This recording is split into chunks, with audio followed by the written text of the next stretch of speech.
Hello everyone, tonight I've got 15 special scary stories for all of you. I know many of you watch these videos to fall asleep, so before that, make sure to like the video and subscribe to Mr. Nightspook, and don't forget to comment below and tell me where you're from and what time you're watching. Now get comfortable and let's begin. Story 1. When I first arrived at my new apartment, I didn't think anything of it, but looking back, that was my first mistake. My name is Keaton Blythe. After spending almost a month sleeping on a friend's couch, I finally found a small, one-bedroom place on the third floor of an older building. It was nothing special, just a standard cheap apartment closer to my new job. The neighborhood was quiet, mostly older folks and people who kept to themselves. The building itself was brick, a little run-down but well-maintained on the inside. Moving is always a hassle, so for the first few days, I was basically just living out of cardboard boxes in the living room. By my first real weekend there, I decided I needed to stop putting it off and actually unpack. The bedroom was fairly small. It only had one window that looked out over an empty alleyway and a single deep closet set into the far wall. The closet had heavy wooden sliding doors that ran on metal tracks. They felt incredibly heavy, and moving them made a loud, scraping sound that echoed in the empty room. I spent most of Saturday afternoon putting things away. I started hanging up my work shirts and organizing my jeans on the clothing rack. That was when I noticed a small, weird detail. The wooden shelf running horizontally above the clothing rack was slightly tilted. It wasn't broken or damaged, it just seemed to be resting unevenly on the little metal brackets that held it against the wall. The right side was maybe an inch or two higher than the left. I assumed the previous tenant had just been careless and didn't set it in place correctly when they moved out. I reached up and pushed down on the raised right side, expecting it to just snap flat against the wall bracket, but it didn't budge. It felt solid, like something was wedged tightly underneath it. I was too tired and irritated to take all my clothes back out and remove the entire board to fix it. I decided it didn't matter right now, so I just ignored it. I folded my sweaters and stacked them neatly right in the middle of the tilted shelf, ordered some dinner, and eventually went to sleep. The next morning I got up around 7 a.m. to get ready for work. I walked over to the closet and slid the heavy door open. Immediately, something felt off. I reached in to grab a shirt, and as I pulled it off the rack, my eyes drifted up. The shelf was perfectly level. I just stood there staring at it for a few seconds. I remembered very clearly that it was tilted the afternoon before. I even remembered pressing my hand down on it and feeling resistance. I reached up and pressed my hand against the wood again. It was completely flat and solid against the bracket. I stood there in the quiet bedroom, trying to convince myself I had just imagined the whole thing. Maybe the wood was just warped, and the weight of my heavy sweaters had slowly flattened it out overnight. That made enough sense to stop me from worrying. But then I looked closer at the sweaters themselves. When I packed them away yesterday, I had placed the stack exactly in the center of the board. Now, the entire stack was pushed all the way over to the right corner, pressed tightly against the side wall. My stomach dropped for a second. I felt uneasy. It wasn't a big deal, but it was just strange enough to make me pause. I tried to mentally trace my steps from the day before. I told myself I probably pushed the pile over to the side when I was trying to force the shelf down, and I just didn't remember doing it. When you're tired from moving, your brain plays tricks on you. I grabbed the stack, moved it back to the exact center of the shelf, grabbed my keys, and left for work. For the next 2 days, everything was completely normal. I checked the closet every morning and every evening, but the shelf stayed level, and my clothes stayed exactly where I put them. I started to forget about the whole thing, chalking it up to first-week paranoia in a new place. On Wednesday night, I came home a little late. The apartment was dead quiet. I made a quick dinner, watched a few videos on my phone, and around 11:30 p.m. I went into the bedroom. I slid the right side of the closet door open, listening to that familiar heavy scraping noise on the metal track. I looked up and I froze. The shelf was tilted again. The right side was lifted nearly 2 inches off the metal bracket, and my stack of sweaters was gone from the center. They were pushed all the way into the deep back right corner, crammed against the wall. I just stood there in the silence, staring into the closet. I lived completely alone. I had the only key to the apartment. The windows were locked. There was no draft in the room strong enough to slide a heavy pile of folded clothes across a wooden board, and a breeze definitely wouldn't lift a solid plank of wood off its base. I felt a deep sense of unease. I reached up, grabbed the right side of the shelf, and pushed down. It went down smoothly, hitting the metal bracket with a quiet thud. There was no resistance this time. Whatever was propping it up before wasn't there anymore. I reached into the corner, grabbed my sweaters, and pulled them back to the center. I didn't sleep well that night. I kept tossing and turning, listening to the silence of the apartment. Every time the building settled or a car drove by outside, I opened my eyes and checked the room. I had decided to leave the closet doors wide open before getting into bed. I wanted to see if anything changed, but the night passed slowly, and when the sun finally came up, the shelf was still perfectly level. The following night, Thursday, I felt even more on edge. I couldn't shake the feeling that something was going on in that space while I wasn't looking. Before I went to sleep, I made sure the shelf was flat and the clothes were in the center. Then I decided to do something to test it. I took a small piece of clear tape and placed it over the edge of the shelf, tapping the wood directly to the metal bracket. If the shelf lifted up again, the tape would tear. It was a simple trick, but it gave me a small sense of control. I left the closet doors open again, turned off the lamp, and got into bed. I woke up at exactly 3:15 a.m. I didn't wake up slowly, my eyes just snapped open. The room was completely dark except for the faint orange glow from the streetlights filtering through the blinds. The apartment was dead silent. I lay there perfectly still, staring at the ceiling, wondering what had woken me up. Then I heard it. It was a soft scraping noise. It was incredibly faint, but in the complete silence of the room it was impossible to ignore. I held my breath, straining my ears. There was a pause, and then I heard it again. It was a slow, steady sliding noise coming from the direction of the open closet. It sounded exactly like the friction of heavy fabric moving slowly across smooth wood. I slowly turned my head toward the open closet. The shadows inside were deep, making it hard to see anything clearly. I kept my eyes locked on the top shelf area. For a long moment there was nothing. No sound, no movement, just the quiet hum of the refrigerator in the kitchen. Then a different sound broke the silence, a sharp, very quiet tearing noise. It was the tape. My stomach dropped. I sat up slowly in bed, my eyes wide. As my vision adjusted slightly to the dark, I noticed a subtle movement in the shadows on the top shelf. The dark rectangular shape of my sweaters was shifting. It wasn't falling over, it was moving horizontally. The stack was being dragged, very slowly, toward the right corner of the shelf. I was completely frozen. I wanted to turn on the lamp, but my arm wouldn't move. I just watched in the dim light. Once the clothes were moved out of the way, the right side of the wooden board slowly began to lift upward. It rose about 2 inches and then stopped, propped up at that familiar tilt. The silence returned. I sat on the edge of my bed, barely breathing. I waited for something else to happen, but the shelf just stayed tilted.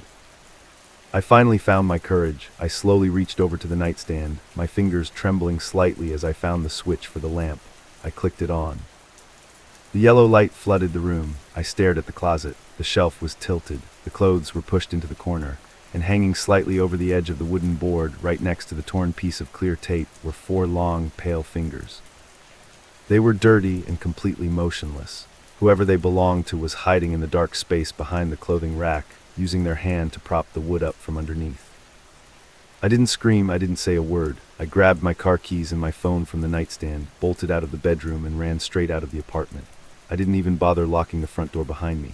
I ran down 3 flights of stairs, got into my car, locked the doors, and drove to a brightly lit gas station a few miles away. I sat in the parking lot until the sun came up. Later that morning, I called the property management office. I told them there was a severe mold issue in my closet and I needed someone there immediately. When the maintenance worker finally arrived, I followed him inside. The apartment was exactly how I had left it. The lamp was still on. The closet door was still open. We walked into the bedroom. The shelf was perfectly level again. The clothes were pushed to the corner, but the fingers were gone. I asked the maintenance worker to check behind the drywall in the closet. He seemed confused, but brought his tools anyway. When he removed the clothing rack and tapped on the back wall of the closet, it didn't sound solid. It sounded hollow. He unscrewed a large, square panel of drywall at the back of the closet that I hadn't even noticed before. Behind the panel was a dark, narrow crawl space that connected to the main utility shafts of the entire apartment building. The worker looked surprised. He told me it was an old access tunnel for the building's original heating system, and it was supposed to have been securely boarded up from the inside over 10 years ago.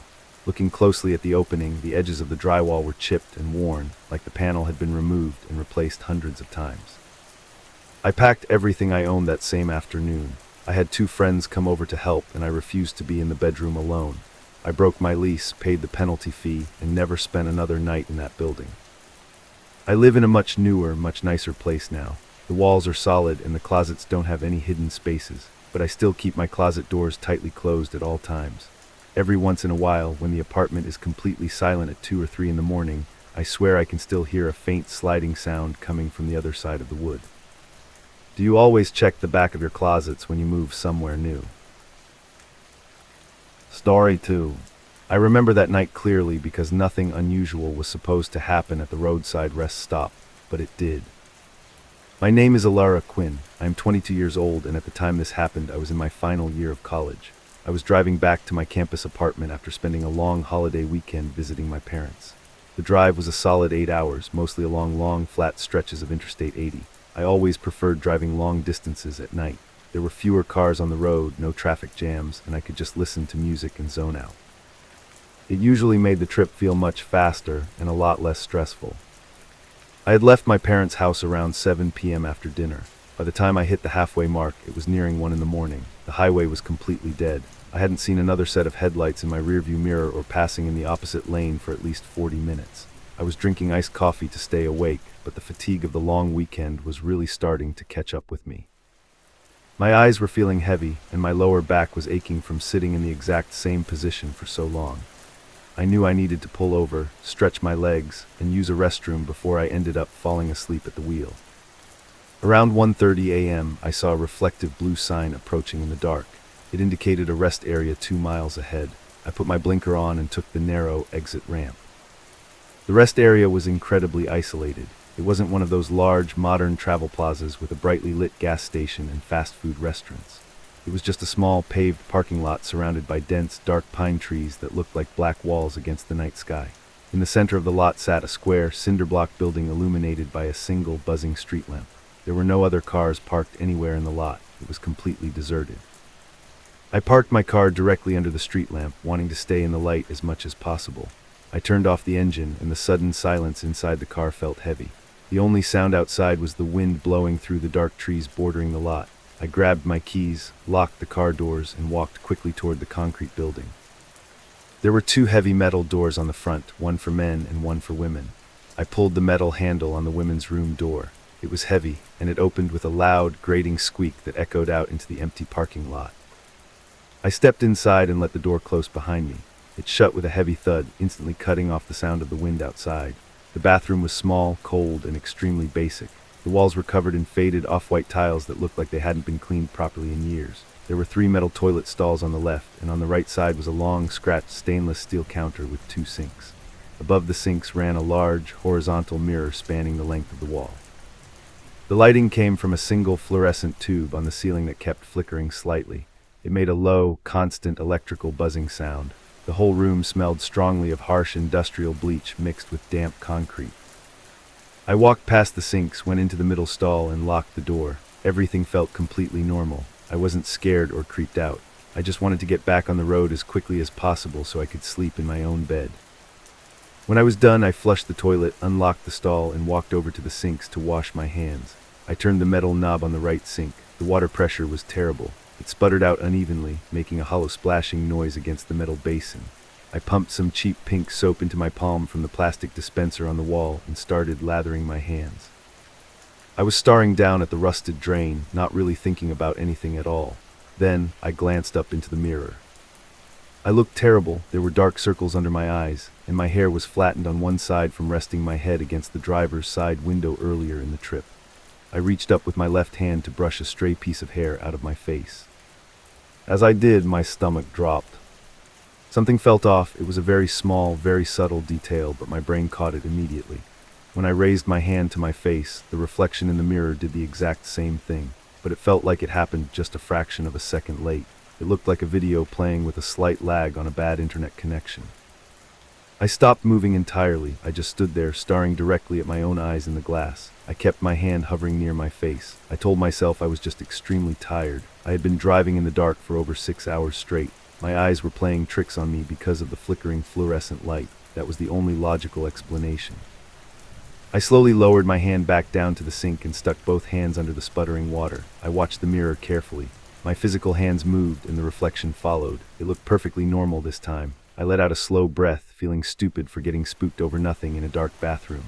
I rinsed the soap off and reached to my right to grab a paper towel from the dispenser. I pulled a rough brown paper towel down and tore it off. As the loud ripping sound echoed in the small tiled room, I looked back at the mirror. I froze. This time it wasn't just a subtle lag, it was incredibly clear.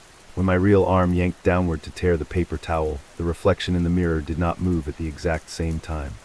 The reflection's arm stayed raised toward the dispenser for a distinct, noticeable moment before suddenly jerking downward to mimic my action.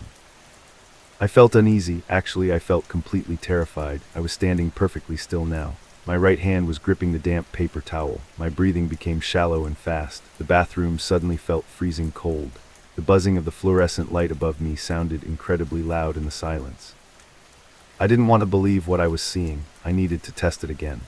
I needed to prove to my exhausted brain that it was just a warped mirror or a trick of the bad lighting. Keeping my eyes locked on the mirror, I slowly raised my left hand and pointed my index finger straight at the glass. I watched the reflection. It stood still with both hands down by its sides for almost a full second. Then slowly, it raised its left hand and pointed back at me. The reflection was no longer just delayed. It was entirely out of sync. My heart started pounding hard against my ribs. I couldn't look away from it. The face in the mirror was mine. The clothes were mine, but the movements belonged to something else entirely. It was like someone was watching me through a window and trying to copy my actions as fast as they could, but they were failing to keep up. I dropped the paper towel into the plastic trash can next to the sink. In the mirror, the reflection held its paper towel for a full second longer, and then it dropped it. I took a slow, careful step backward, moving toward the heavy metal door behind me. The reflection did not move. I stopped. I was completely paralyzed. I stood there, maybe 5 feet away from the sinks, and watched my reflection just stand at the counter. It wasn't even trying to copy me anymore. It was just watching me. Then the most terrifying thing happened. The expression on the reflection's face changed. I was terrified in reality. My eyes were wide and my mouth was slightly open in fear, but the face in the mirror lost that frightened expression. The fear completely faded away, replaced by a blank, dead stare. It just looked at me with cold, emotionless eyes. I couldn't take it anymore. I turned my back to the mirror, grabbed the handle of the metal door, and threw my entire body weight against it.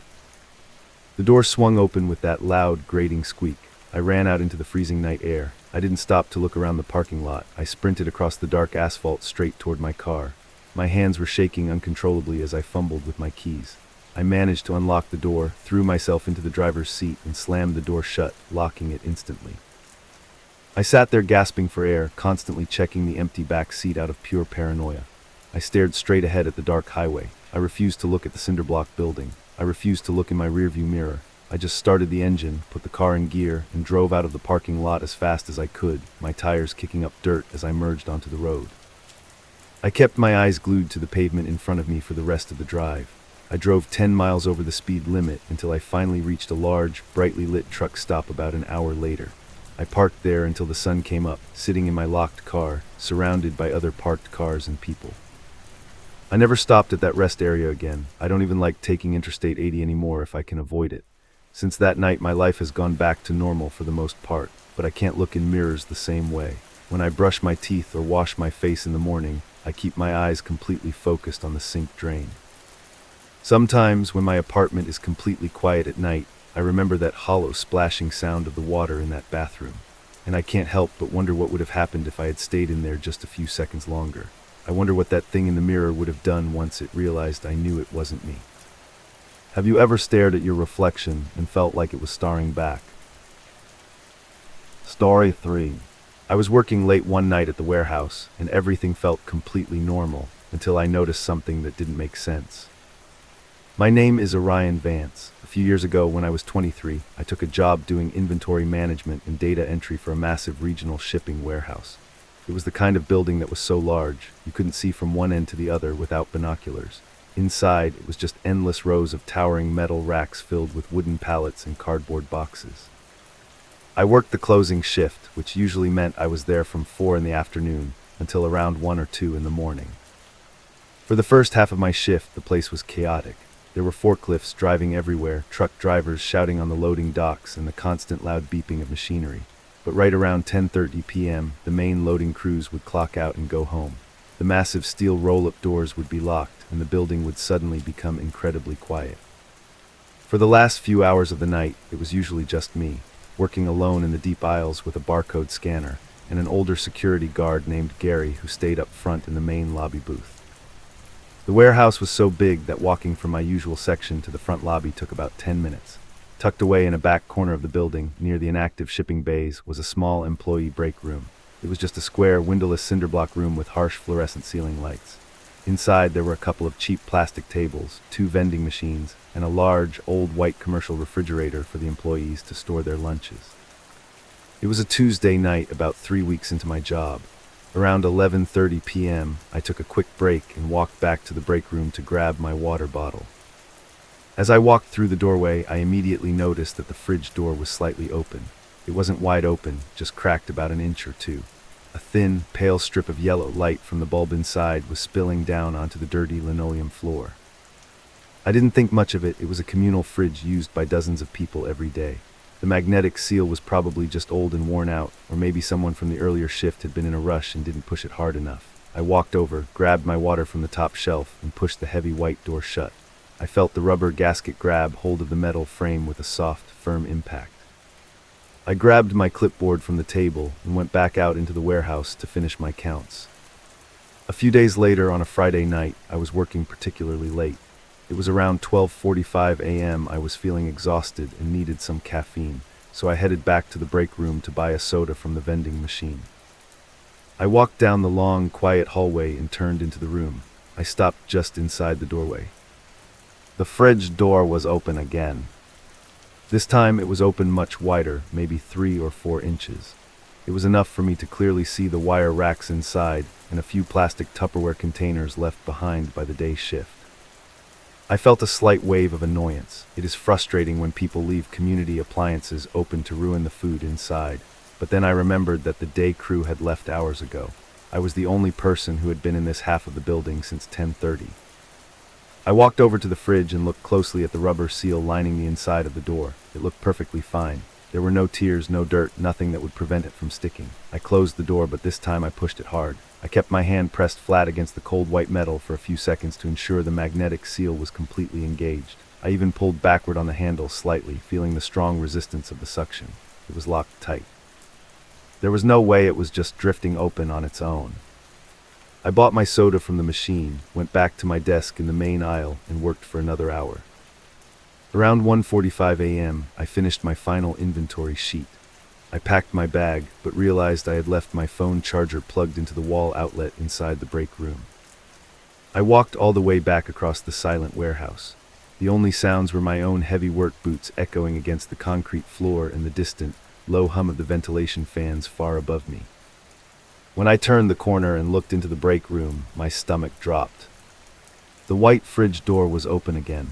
It was cracked exactly 3 or 4 inches, exactly the way I had found it earlier. Something felt off. I knew for an absolute fact that I had sealed it tightly just an hour ago. I had physically tested the resistance. Gary, the security guard, never did walking rounds in this area, and he rarely left his chair at the front entrance anyway. I was entirely alone in this massive, empty section of the building. There were no windows, no drafts, and no uneven flooring that could logically force a heavy, suction-sealed door to pull itself open. I stood in the doorway, just staring at the rectangle of yellow light cutting across the floor. The silence in the huge warehouse suddenly felt very heavy and isolating. I quickly walked in, unplugged my charger from the wall without taking my eyes off the fridge, and pushed the door shut with my shoulder. I hurried out of the room, walked quickly back to the front office, handed Gary my paperwork, and drove home. The following week, I couldn't get the fridge out of my head. Every time I passed the hallway leading to the break room, I felt uneasy. On Wednesday night, I decided I was going to figure out if the appliance was just experiencing a bizarre mechanical failure or if someone was messing with me.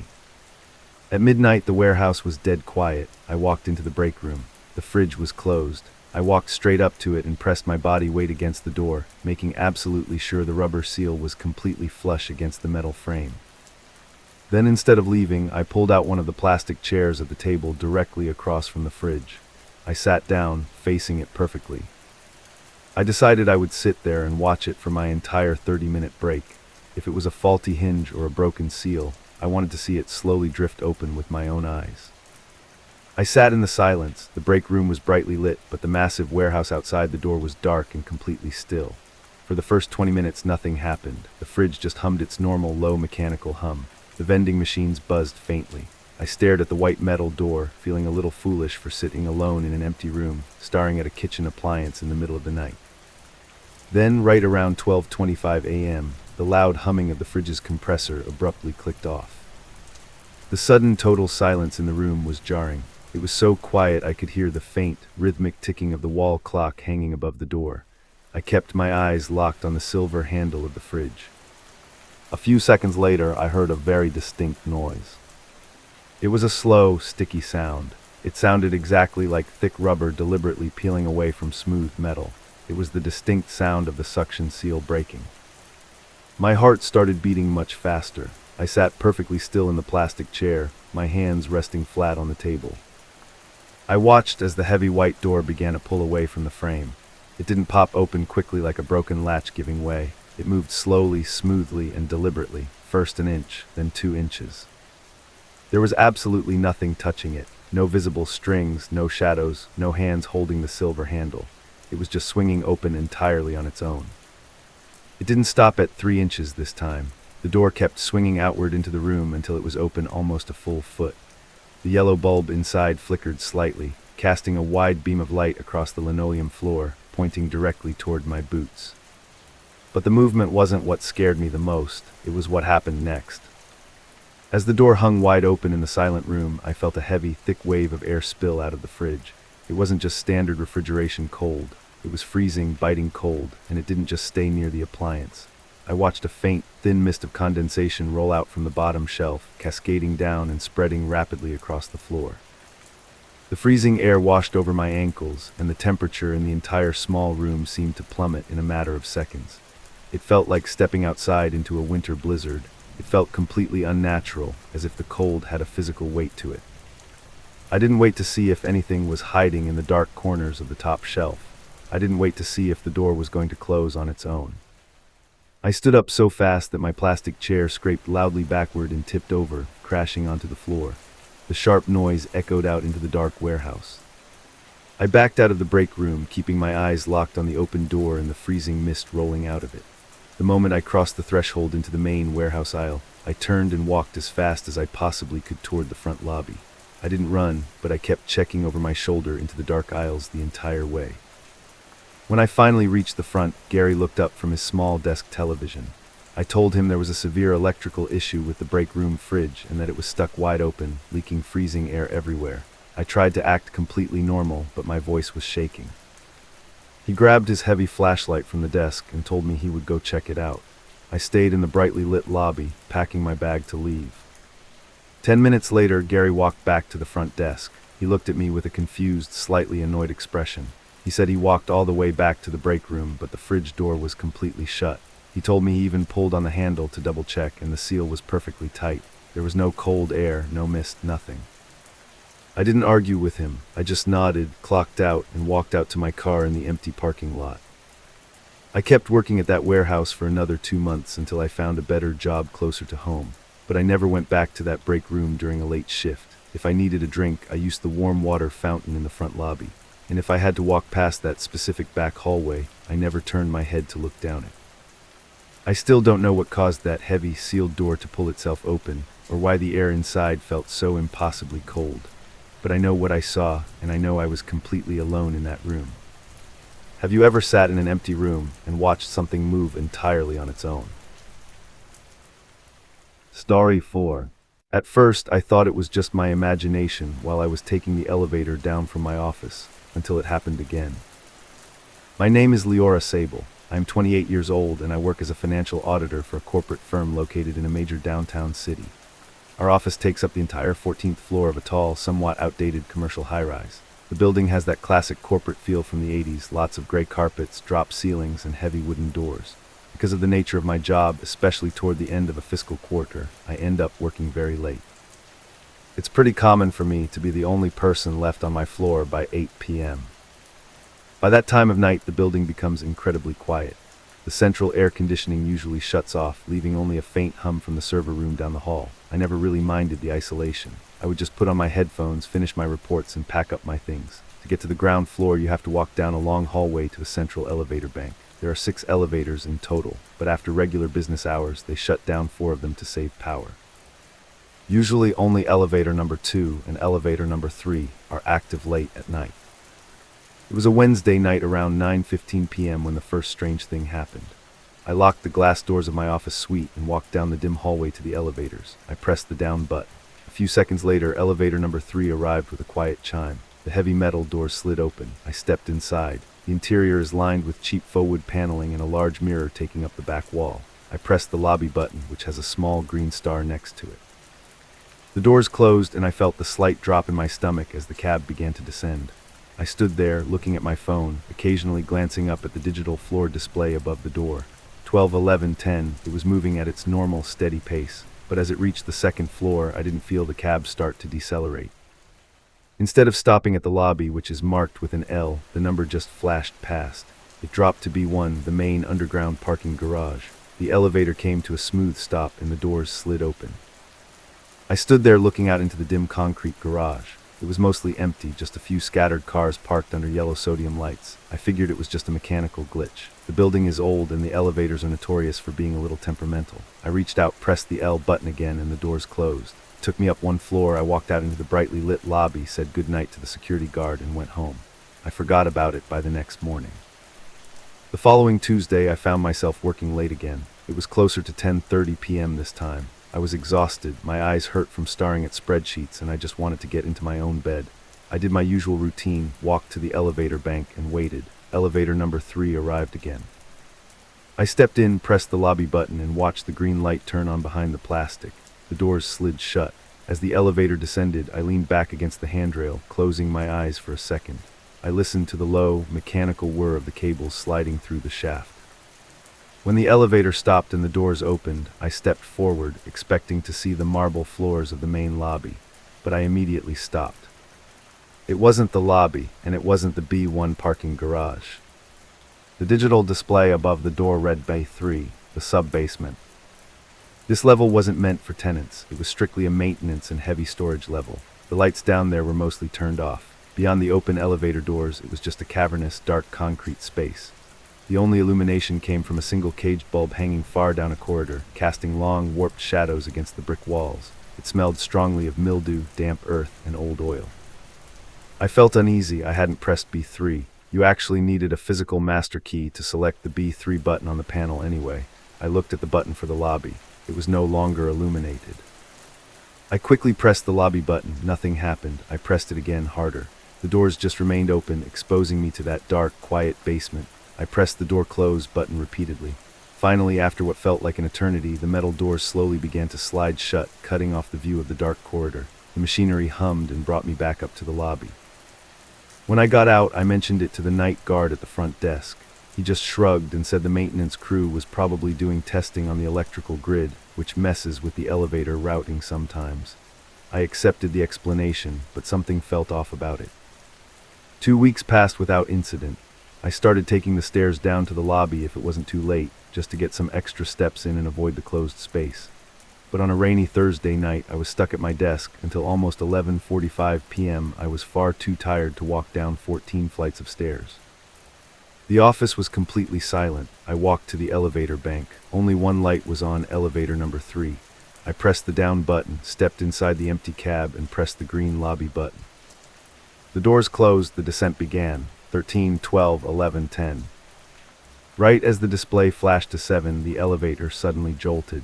It wasn't a smooth stop. It was a harsh, physical jerk that made me stumble forward slightly. Then it just stopped completely. I was suspended somewhere between the 7th and 6th floors. The low hum of the machinery died out, leaving me in absolute silence. The digital display above the door went completely blank. I looked at the panel. The green light behind the lobby button had gone out. None of the buttons were lit. I waited for a few seconds, expecting the emergency backup power to kick in or the elevator to reset itself, but it just sat there, hanging motionless in the dark shaft. I reached out and pressed the lobby button. It stayed unlit. I pressed the door open button. Nothing. I pulled my phone out of my pocket, but exactly as I expected, there was absolutely zero signal inside the metal box. My stomach dropped. I was trapped.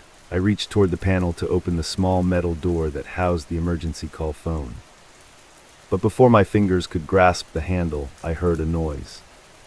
It didn't come from below me or from the walls of the shaft. It came from directly above me, on the roof of the elevator cab.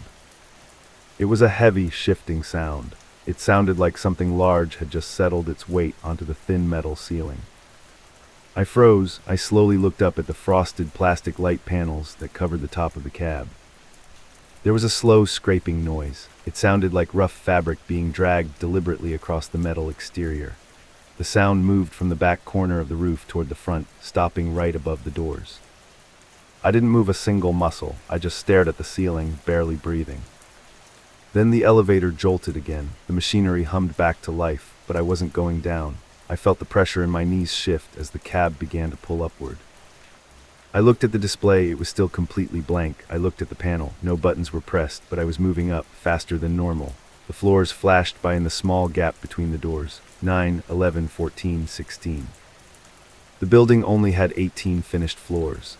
Floors 19 and 20 were completely gutted and undergoing a massive asbestos removal and renovation project. They were locked down, boarded up, and had no power. The elevator didn't slow down as it passed 18. It kept pulling me up into the dark upper levels. It finally shuddered to a halt. The metal cables groaned heavily above me. The display was still dark. For a few agonizing seconds, nothing happened. Then the doors slowly began to slide open. The space beyond the elevator was pitch black. The air that immediately spilled into the cab was freezing cold and smelled heavily of concrete dust and exposed insulation. There were no lights, no walls, just a vast, empty construction floor completely swallowed in shadow. I backed up until my shoulders hit the mirror on the rear wall of the elevator. I didn't want to look out there. I just kept my hand hovering over the door close button, mashing it over and over again, but the doors remained locked open. That's when I saw the movement. About 10 feet out into the darkness, just at the edge where the light from the elevator faded into the black, someone stepped into view. It was just a pair of legs. They were wearing heavy work boots and dark, thick pants completely coated in gray dust. They were standing perfectly still, facing the open elevator. I was completely paralyzed. I couldn't speak. I couldn't scream. The boots didn't take a single step forward, but suddenly something shifted above me. A hand reached down from the narrow gap between the open elevator doors and the concrete ceiling of the floor. It grabbed the top edge of the right sliding door. The hand was large, incredibly pale, and completely covered in that same thick gray dust. Its fingers gripped the metal tightly, knuckles turning white with pressure. Whoever or whatever was on the roof of the elevator was leaning down over the edge, trying to look inside the cab. I snapped out of my shock. I threw my entire body weight forward against the button panel, violently slamming my fist over every single button on the board, silently begging for the doors to close. The hand gripped the top of the door tighter. A second dusty hand appeared right next to it, grabbing the metal frame. Suddenly, the green light on the lobby button flickered on. The doors abruptly jerked inward. The hands quickly retracted upward into the darkness just a fraction of a second before the heavy metal doors slammed shut together. The elevator instantly dropped. It plummeted downward so fast I actually felt my feet lift slightly off the floor. I grabbed the metal handrail with both hands, bracing myself as the floors flew by. It didn't stop until it hit the ground floor. The doors flew open, revealing the bright, safe, empty lobby. I didn't look back. I ran straight out the front glass doors of the building into the rain and didn't stop until I reached my car 3 blocks away. I called in sick the next 2 days. When I finally went back to work on Monday, I refused to use the elevators. I took the stairs all the way up to the 14th floor. On my way up, I noticed a yellow out of order sign taped over the call button for elevator number 3. During my lunch break, I walked past the lobby desk and overheard the building manager talking to a repair technician. The technician was looking at a diagnostic tablet and shaking his head. He said the internal logs made absolutely no sense. According to the computer, elevator number 3 had been running constantly from midnight until 4 a.m. every single night that weekend. It just kept going up to the 20th floor, waiting with the doors open for 5 minutes, and then dropping all the way down to the sub-basement. But the panel never registered a single button being pressed. Do you always pay attention to the floor display when you ride in an empty elevator? Story 5. It was around the 2nd month of living in my new apartment when I first started noticing something was off, and it only got worse from there. My name is Declan Rhodes. I am 24 years old, and at the time this happened, I had just moved into a ground floor studio apartment. The building was older, with thick brick walls and heavy wooden doors, which I liked because it kept the street noise out.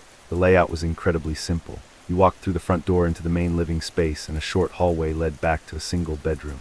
Because I lived alone, I was very strict about my nightly routine. Every night before bed, I double-checked the deadbolt, made sure the windows were secure, and then went into my room. My bed was pushed tightly against the far wall. Next to my pillow was a small wooden nightstand where I kept my lamp and my phone. In the opposite corner, near the closet, was a heavy armchair the previous tenant had left behind. It was a Tuesday morning when the first incident occurred. I woke up around 7 a.m., got out of bed, and went through my normal routine. While sitting at the kitchen table eating breakfast, I unlocked my phone and opened my photo gallery to find a picture of my work schedule I had saved the week before. As I scrolled down to the bottom, I noticed something strange. The most recent picture in the grid was a dark, almost completely black square. I tapped on it to open it full screen. At first, I couldn't tell what it was. I turned the brightness on my screen all the way up. It was a picture of my bedroom. It was incredibly blurry and grainy, like it was taken in near total darkness, but I could clearly make out the top edge of the old armchair in the corner against the blank wall. I swiped up to check the metadata. The timestamp said it was taken at 3:14 a.m. I felt a little confused. I am a very heavy sleeper, and I have never had a history of sleepwalking. I tried to rationalize it. I figured I must have rolled over in the middle of the night, half awake, grabbed my phone to check the time, and accidentally pressed the volume button on the side, snapping a picture in the dark. It seemed like a stretch, especially since the angle looked like the phone was held high up in the air rather than lying on the mattress, but it was the only logical explanation. I deleted the photo, finished my breakfast, and left for work. By the evening, I had mostly forgotten about it.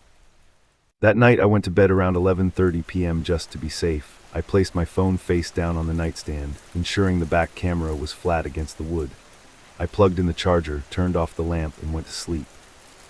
I woke up the next morning feeling rested. I unplugged my phone, turned it over, and out of pure curiosity, opened my camera roll. My stomach dropped. There was another new photo. I sat up in bed, my heart beating faster. I tapped the image. It was another dark, grainy picture, but this time the angle was different. It was a picture of the armchair again, but taken from a lower vantage point, almost as if someone was kneeling on the floor near the foot of my bed. I checked the time, 4:12 a.m. I felt uneasy. I looked at the nightstand. The charging cable was only 3 feet long. There was no physical way the phone could have reached the foot of the bed while plugged in. For that angle to be possible, the phone had to be unplugged, carried across the room, used to take the picture, brought back, plugged in, and placed face down exactly where I left it.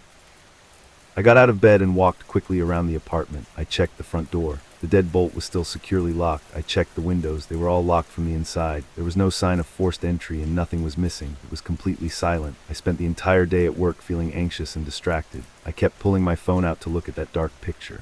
The blurriness wasn't from motion. It was from the camera trying to focus in the dark. Someone had held my phone perfectly still to take that shot.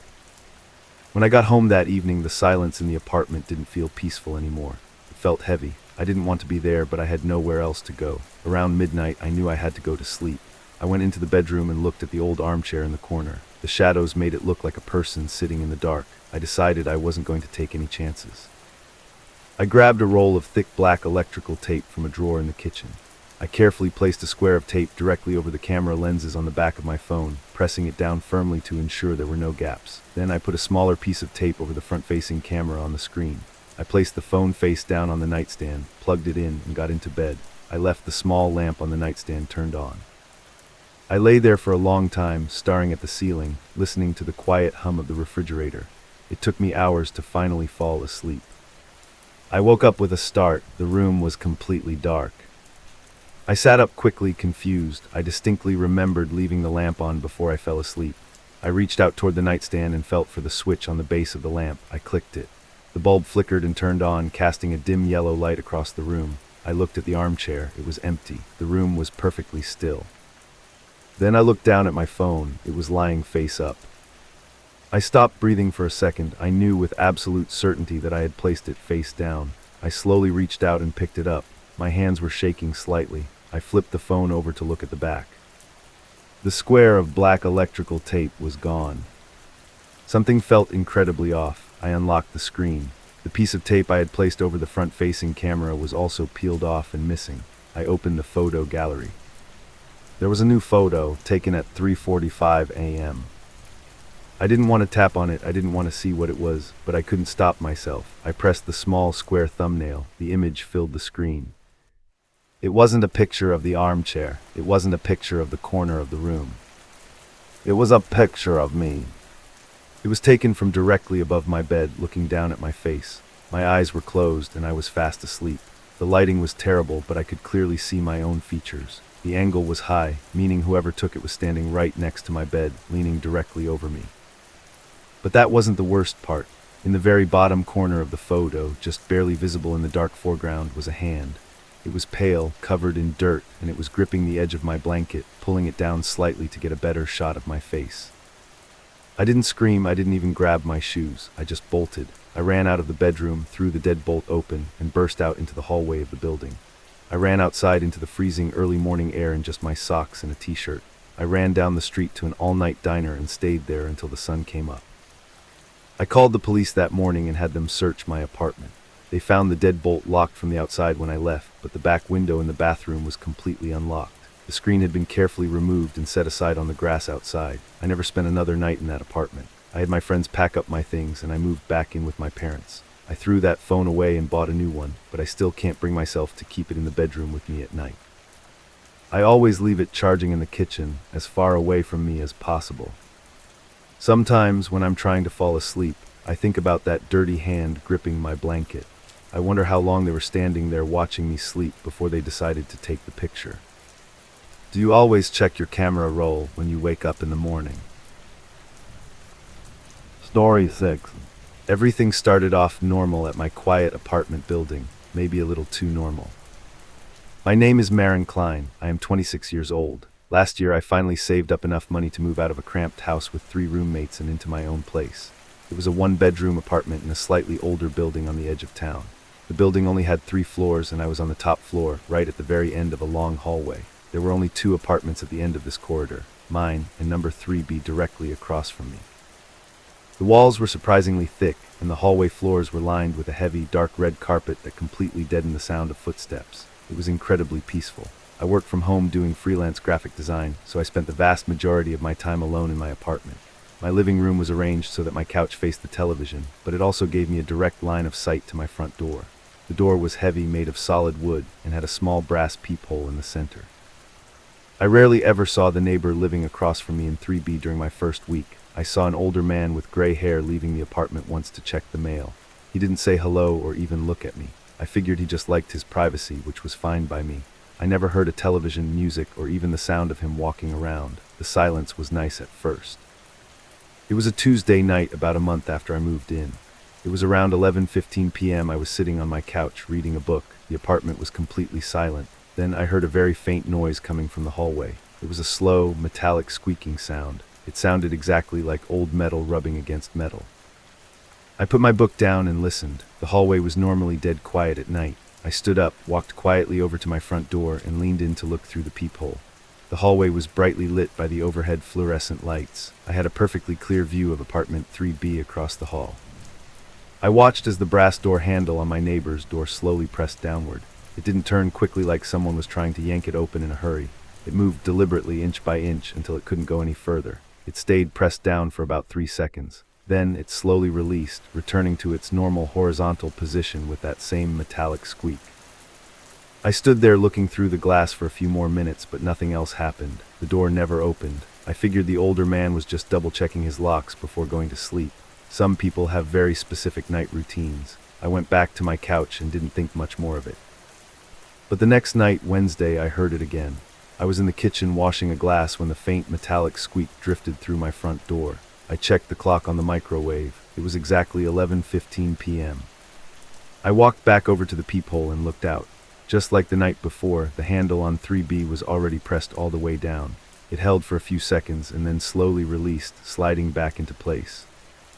My stomach dropped just a little bit. I felt uneasy. It wasn't necessarily threatening, but there was something very strange about how slow and controlled the movement was, and the timing was just too precise. I stood at the door and kept watching. I noticed something I hadn't seen the night before.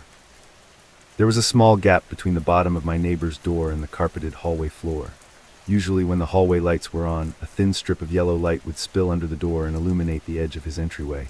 But right now, the gap was completely dark. It was pitch black. That meant someone was standing on the other side, right up against the wood, their shoes blocking the light. I stepped back from my door and made sure my own deadbolt was locked tight. I told myself it was just an eccentric old man being paranoid about his security.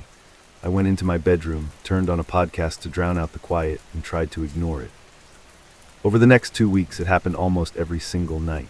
It was always right around 11:15 p.m. I would be sitting on my couch, the apartment would be quiet, and I would hear that distinct, slow, metallic squeak. I stopped getting up to look through the peephole. I just let it happen. But knowing someone was standing right across the hall in the dark, slowly turning their handle every night, started to really wear on my nerves. It was making me feel anxious in my own home. By Thursday of the third week, I was exhausted and highly agitated. I decided I was going to see what was actually going on. I thought maybe he was confused, or maybe there was a severe draft causing the old mechanism to fail, although I knew that made no logical sense. I came up with a plan to catch whatever was happening. At 10:55 p.m., I quietly unlocked my deadbolt, opened my front door, and stepped out into the hallway. I pulled my door almost completely shut behind me, leaving just a tiny crack so it wouldn't lock me out. I stood in the bright hallway, leaning against the wall right next to my door frame, directly facing apartment 3B. I waited. The hallway was perfectly still. I kept my eyes locked on the brass handle of his door. 11:15 p.m. came and went. I stood perfectly still, trying not to make a single sound on the thick carpet. 11:30 p.m. passed. Nothing happened. The handle didn't move a single inch. There was no metallic squeak. The gap under the door remained fully illuminated by the hallway light. No shadow moved to block it from the inside.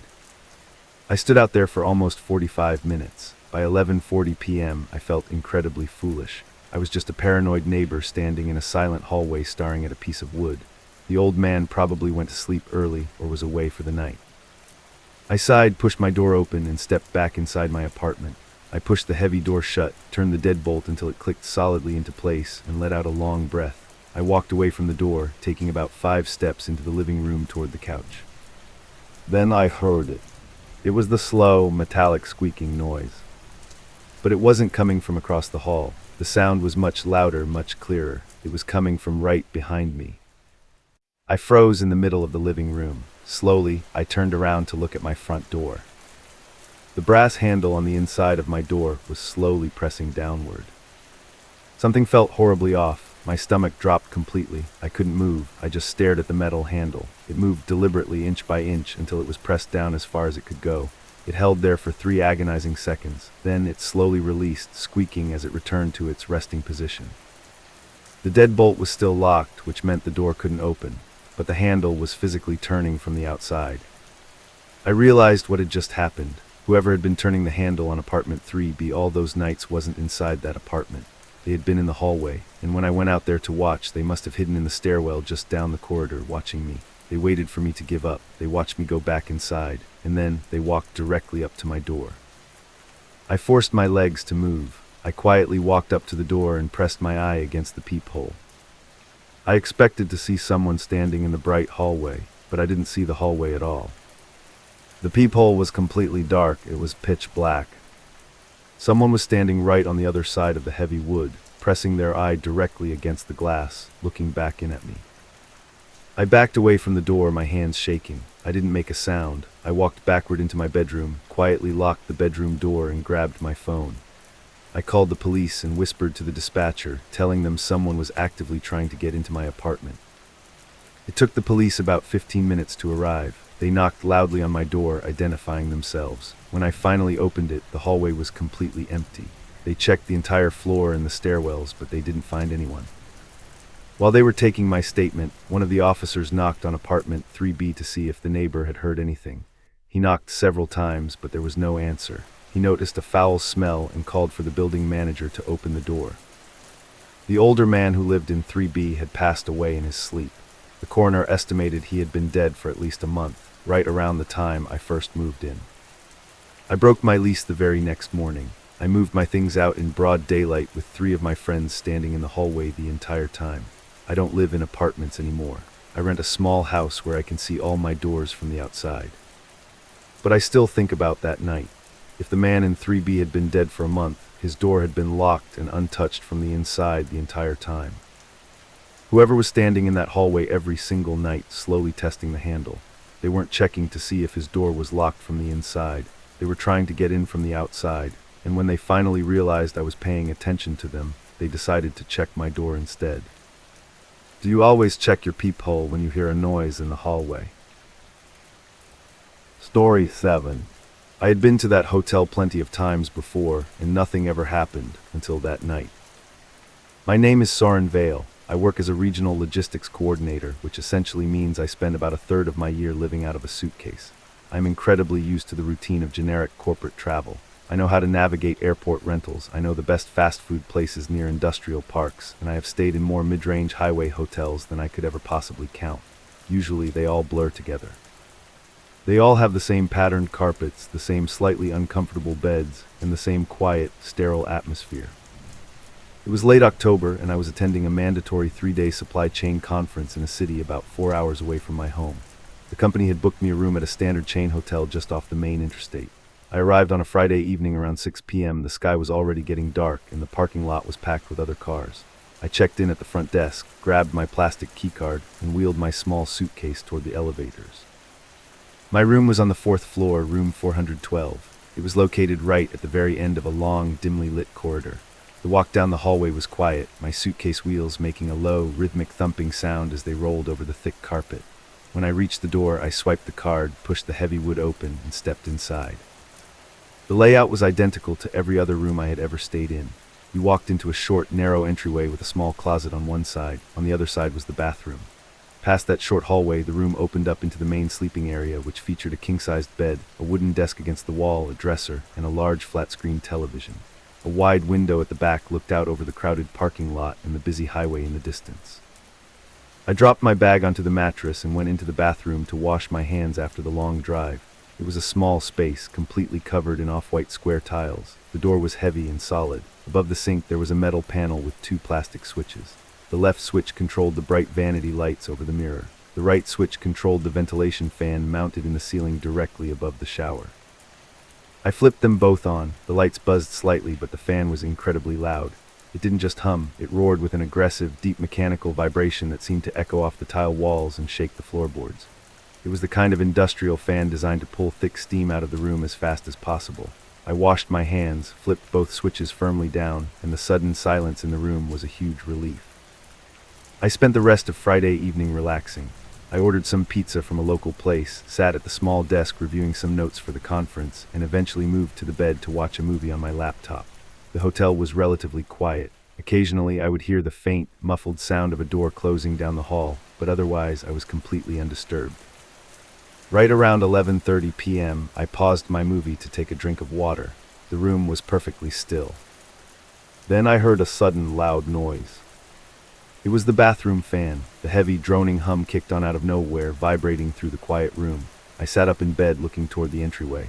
The bathroom door was open just a crack, and the dark space inside was filled with the loud mechanical noise. It ran for about 15 seconds. I just sat there listening to it. Then, just as abruptly as it started, there was a sharp physical click, and it shut off. I didn't think much of it. A lot of modern hotels have automated ventilation systems. Sometimes they are wired to a moisture sensor, or they run on a timed cycle connected to the building's central air system to keep the rooms from getting stale. It was a little annoying, but it made logical sense. I shut my laptop, made sure the deadbolt on the front door was securely locked, and went to sleep. The next day, Saturday, was exhausting. I was at the conference center downstairs from 8 in the morning until almost 9 at night. I spent the entire day standing around, drinking bad coffee and talking to vendors. By the time the final networking event ended, I was completely drained. My feet hurt, my eyes were heavy, and all I wanted to do was take a long, hot shower and get some sleep. I took the elevator back up to the 4th floor and walked down the long hallway to room 412. I swiped my card, walked in, and locked the door behind me. I threw the deadbolt and flipped the heavy metal security latch over just out of habit. The room was exactly how I left it. Housekeeping had made the bed and left fresh towels in the bathroom. I grabbed a change of clothes, walked into the bathroom, and turned on the shower. I flipped the light switch up, and then I pressed the fan switch firmly into the upward position to keep the mirror from fogging up. That loud, familiar mechanical roar immediately filled the small tiled space. I took my shower, dried off, and got dressed for bed. When I was finished, I reached out and firmly pushed both switches down.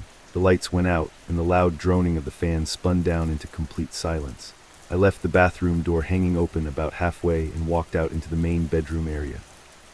I climbed into bed, propped myself up against the pillows, and grabbed my phone to check my emails before going to sleep.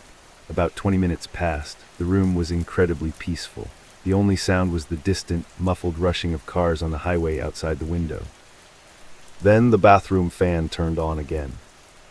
I stopped scrolling and looked up. The loud, vibrating hum echoed down the short hallway. It sounded exactly the same as the night before. I assumed it was just doing its automatic 15-second cycle. I waited for it to shut off.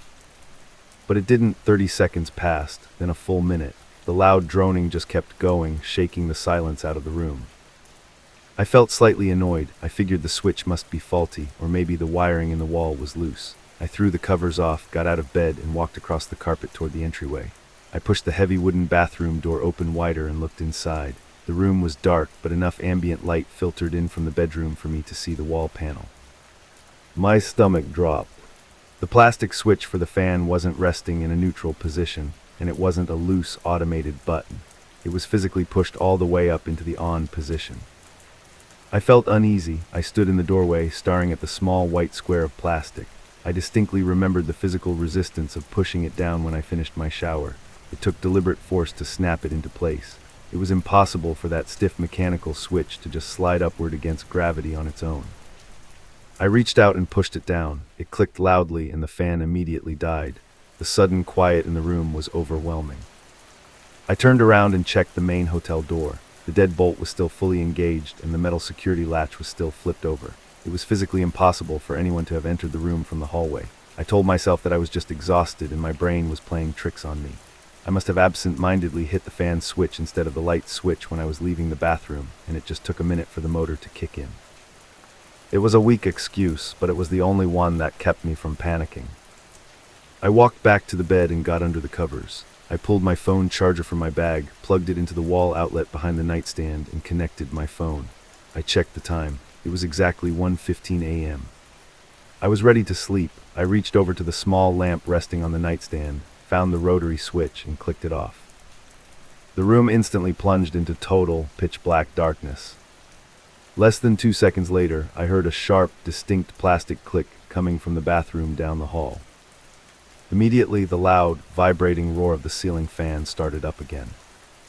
Something felt horribly off. My heart started hammering against my ribs, beating so hard I could feel it in my throat. The timing was entirely too perfect. It wasn't a faulty wire. It wasn't an automatic moisture sensor. The exact second I turned off my light and signaled that I was going to sleep, that physical switch was manually flipped back on. I didn't move a single muscle. I lay perfectly still under the heavy hotel blankets, staring wide-eyed into the pitch-black darkness toward the entryway. The fan was incredibly loud. It droned and vibrated, creating a wall of white noise that completely masked any other sound in the apartment. If someone was walking across the carpet or shifting their weight, I wouldn't be able to hear it. That realization hit me like a physical weight. The fan wasn't turning on by accident. It was being used intentionally to cover up the sound of movement. I didn't get up to check the bathroom.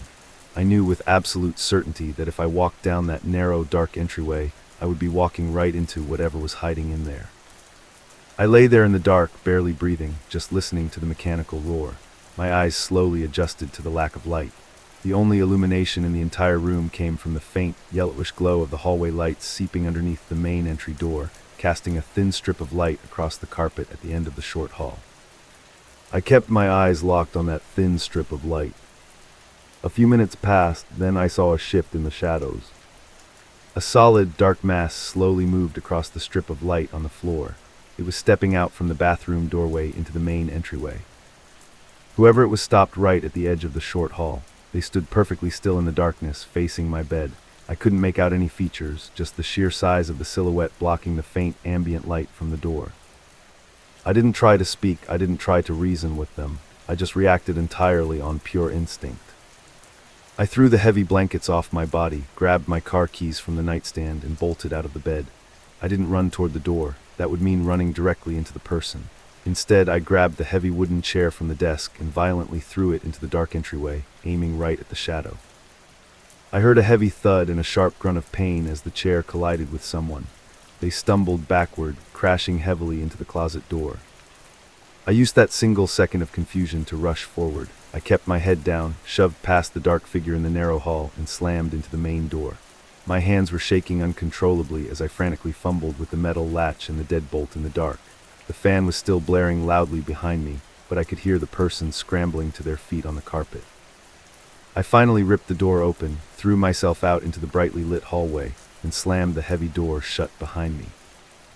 I sprinted all the way down the corridor, practically throwing myself into the stairwell, and ran down 4 flights of concrete stairs to the lobby.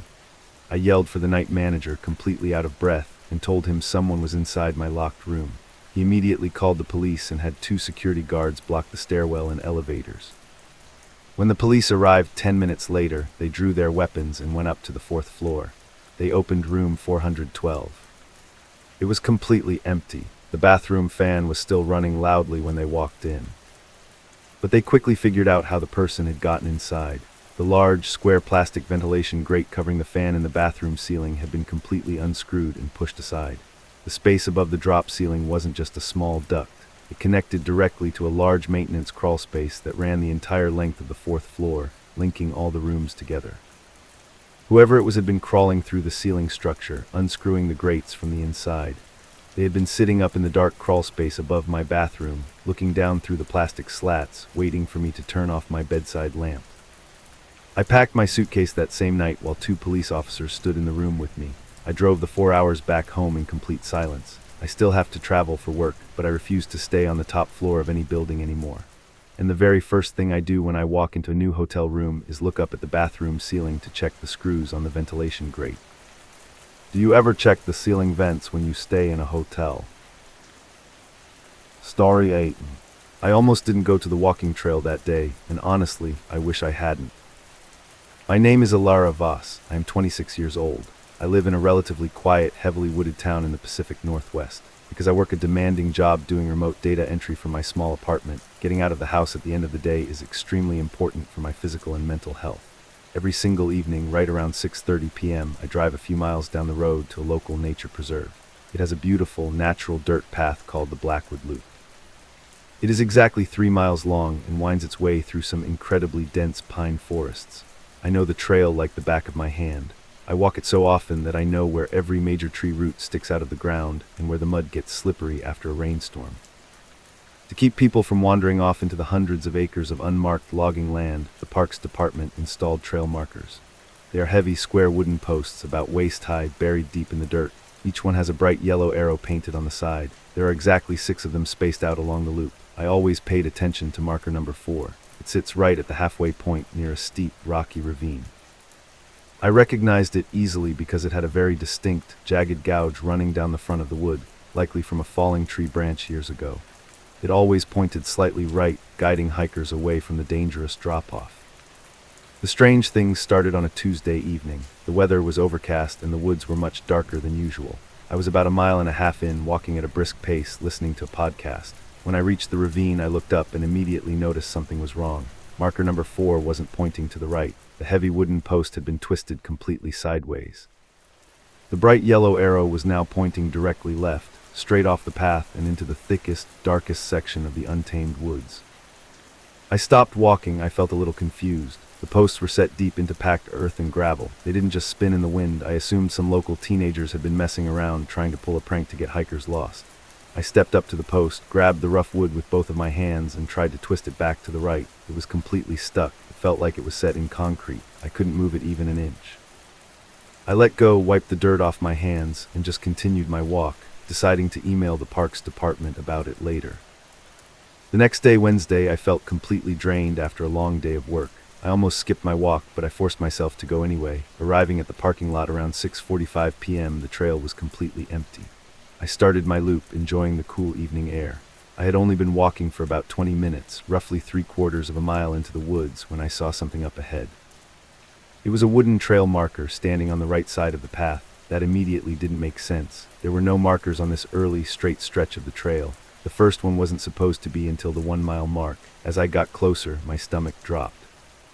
It was marker number 4. I recognized the distinct, jagged gouge cut deeply into the front of the wood, but it wasn't near the ravine anymore. Someone had physically dug the heavy post completely out of the ground, carried it almost a full mile back up the trail, and buried it again. The soil around the base was dark, loose, and freshly overturned, but that wasn't the worst part. The yellow arrow wasn't pointing toward the trail. It was facing completely backward, pointing directly toward the parking lot I had just come from. I felt uneasy. This wasn't a casual prank anymore. The sheer physical labor required to dig out a heavy wooden post, haul it through the woods without a vehicle, and perfectly replant it in packed dirt was significant. Whoever did it was strong, and they were putting in a lot of effort for a very bizarre reason. I I stood there in the quiet woods looking at the dark trees surrounding me. The silence felt heavy. Something felt incredibly off. I didn't want to walk any further into the loop. I decided to listen to my gut, turned around and walked back to my car, constantly checking over my shoulder. By Thursday, I was feeling a mix of paranoia and frustration. I told myself I was letting a stupid vandalism prank ruin my only source of exercise. I decided I was going to do my normal walk, but I was going to stay highly alert. I arrived at the preserve right at 6 p.m. The sun was getting low, casting long, warped shadows across the dirt path. I entered the tree line and started walking. I kept my eyes peeled for marker number 4. I walked past the 3/4 mile mark where it had been the day before. It was gone. The hole had been carefully filled back in with dirt and covered with dry pine needles. I kept walking. I reached the 1 mile mark, then the ravine at the halfway point. It wasn't there either. The original hole was completely empty. I actually felt a wave of relief. I assumed the park rangers had gotten my email, found the vandalized post, and removed it entirely to replace it later. The rest of my walk was peaceful. I hit the 2 mile mark and started the final stretch that looped back toward the parking lot. I was about 1/4 mile away from the exit. The path narrowed here, bordered on both sides by incredibly thick, tall briar bushes that were impossible to walk through. The canopy above was dense, making this section of the trail very dim. As I rounded a slight curve in the path, I stopped dead in my tracks. Right in the dead center of the narrow dirt trail stood marker number 4. It wasn't off to the side, it was planted directly in the middle of the walking space. The dark, fresh dirt was piled up in a messy mound around its base. The jagged gouge in the wood was highly visible, and the bright yellow arrow was pointing straight down the path directly at me. My breathing became fast and shallow. I knew for an absolute, undeniable fact that this post was not there when I started my loop. The trail only goes in one direction. I had to have walked over this exact spot to get into the woods. That meant someone had been carrying the heavy wooden post through the thick brush, staying off the main trail. They waited for me to walk deep into the woods, and then they came out behind me. They dug a hole right in the middle of the path and planted it, knowing I would have to face it on my way out. They were actively tracking my route.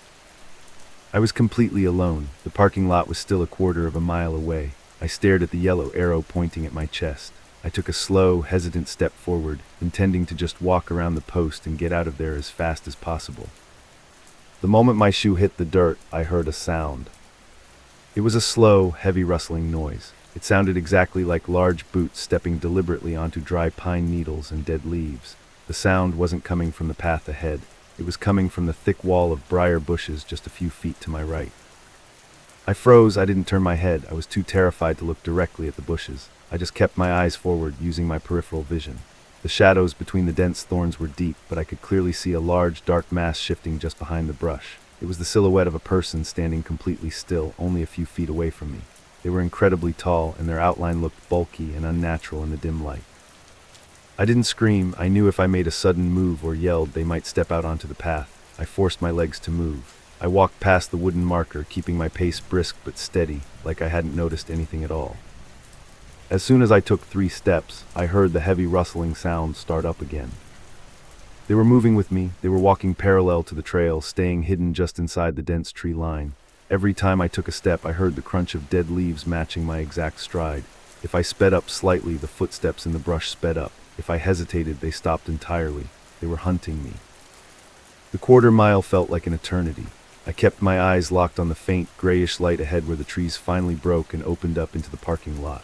The heavy, deliberate footsteps stayed exactly 5 feet to my right the entire time, never falling behind, never getting closer. They were just packing me, letting me know they were there.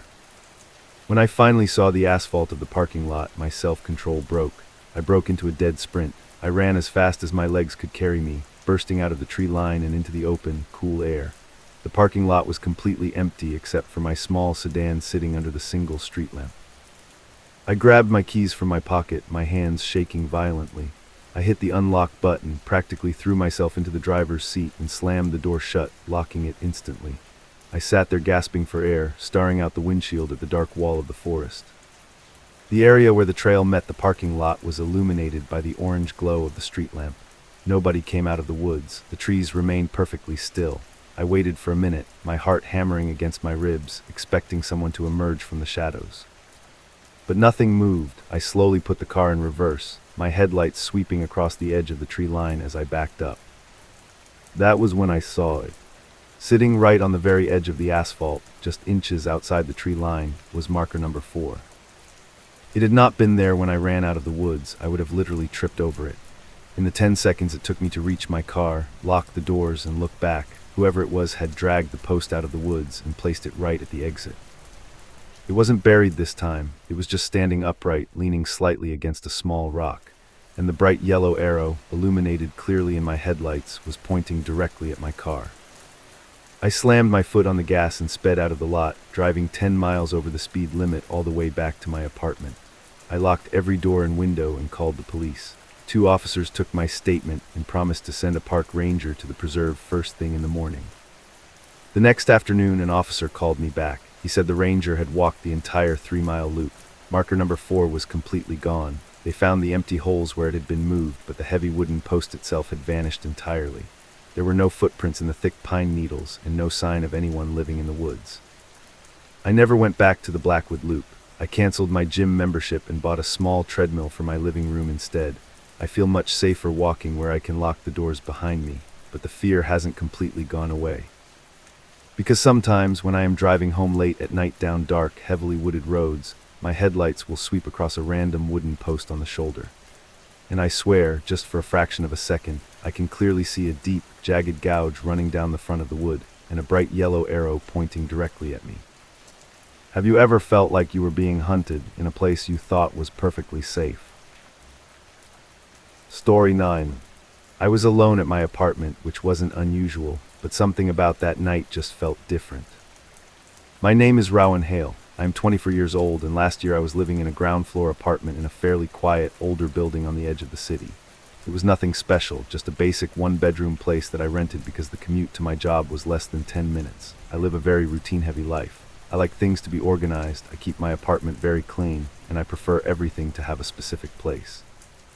Because the bedroom in this apartment was relatively small, I had to be very precise about where I put my furniture. My bed was pushed tightly against the right wall, leaving a narrow, 3-foot walkway to the closet on the left side of the room.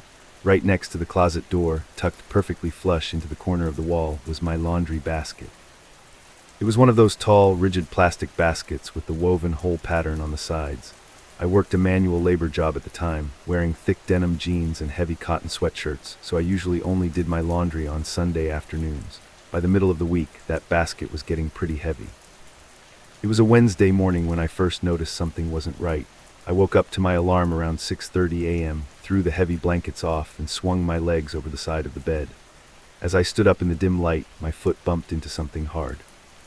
I looked down. My laundry basket was sitting almost a foot away from the wall, jutting out into the narrow walkway. Something felt off. It wasn't a major thing, but my brain immediately registered that it was out of place. I'm incredibly particular about my space, and I knew for a fact I had pushed it completely flush against the corner the night before. I stood there for a second, trying to rationalize it. I figured I must have bumped into it when I got up to use the bathroom in the middle of the night and just didn't remember doing it. The plastic was smooth on the bottom, so maybe a slight kick was enough to slide it. I grabbed the edge of the rim, slid it firmly back into the corner until it hit the wooden baseboard, and got ready for work. I didn't think about it again for the rest of the day. The next morning, Thursday, I woke up at the exact same time. The room was still relatively dark, with just a little gray morning light filtering through the cheap plastic blinds. I sat up in bed, rubbed my eyes, and naturally looked over toward the closet. My stomach dropped. The laundry basket was moved again, but this time it wasn't just bumped an inch or two. It was sitting directly in the dead center of the walkway between my bed and the closet door. It was almost 3 feet away from its designated corner. I felt uneasy. I just sat on the edge of my mattress, staring at the white plastic. The basket was more than half full of heavy work clothes now. It probably weighed close to 20 pounds. The floor of my bedroom was covered in a thick, cheap apartment carpet that provided a lot of friction. The basket didn't have wheels. It couldn't just drift across the room on its own, and the building didn't shake or vibrate enough to move something that heavy. I stood up and walked over to it. I grabbed the plastic rim with one hand and pulled it. I could hear the rough, scratching sound of the plastic bottom dragging against the carpet fibers. It required deliberate physical effort to move it. I started running through every possible logical explanation. Was I sleepwalking? I had never sleepwalked a single day in my life. Was there an animal in the apartment? Even a massive stray cat wouldn't have the physical strength to push 20 pounds of clothing 3 feet across thick carpet. I walked out of the bedroom and went through the rest of the apartment. I checked the front door.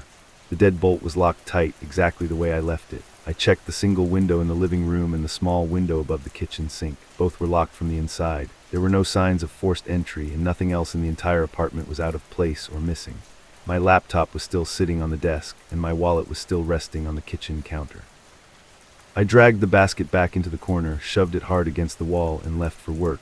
But the entire day, I couldn't focus on anything else. I kept picturing that tall white basket sitting in the middle of the floor. It felt entirely too purposeful. By Friday night, I was feeling incredibly paranoid. I was actively dreading going to sleep.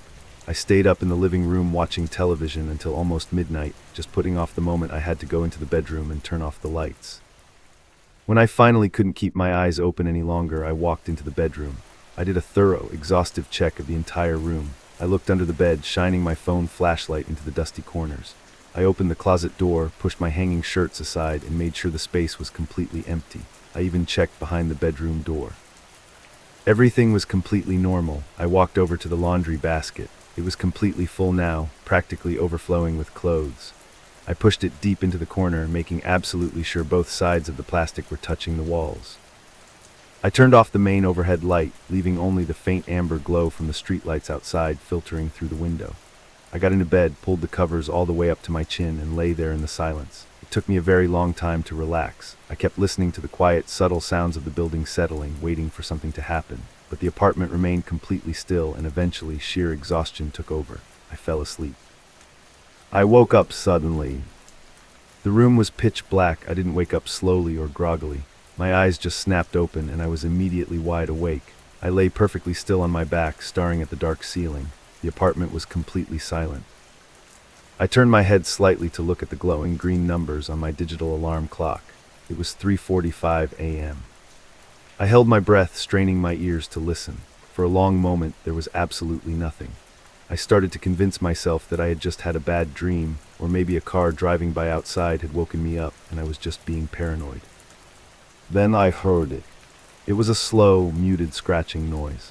It sounded exactly like heavy plastic being dragged very carefully across the carpet.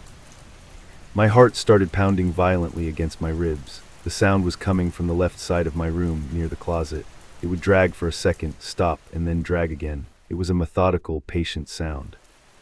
I didn't want to move. I was terrified that if I made a single sound, the dragging would stop, and whatever was doing it would know I was awake. I slowly, agonizingly turned my head to the left to look over the edge of the mattress.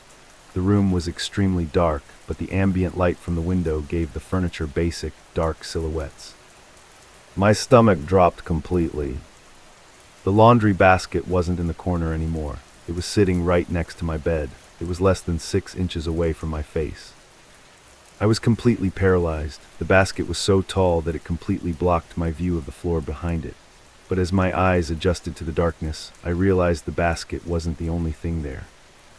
Crouching directly behind the tall white plastic basket was a person. They were using the basket as a shield, hiding their body behind it as they slowly pushed it across the floor toward me. All I could see was the top of a dark, unkempt head of hair, and 2 pale hands gripping the sides of the basket tightly through the woven holes. They were so close I could actually hear the faint, shallow sound of their breathing over the rim of the plastic. I didn't think, I just reacted entirely on adrenaline. I violently kicked the blankets off my legs, lunged toward the nightstand, and blindly slammed my hand down on the lamp switch. The bright yellow light flooded the small bedroom. I looked down over the edge of the bed. A man was crouching on the floor, his hands still gripping my laundry basket. He was wearing filthy, dark clothes, and his face was covered in a thick layer of dirt and sweat. He looked completely shocked by the sudden bright light. He stared up at me with wide, panicked eyes. For one terrifying second, neither of us moved a single muscle. Then he let go of the basket.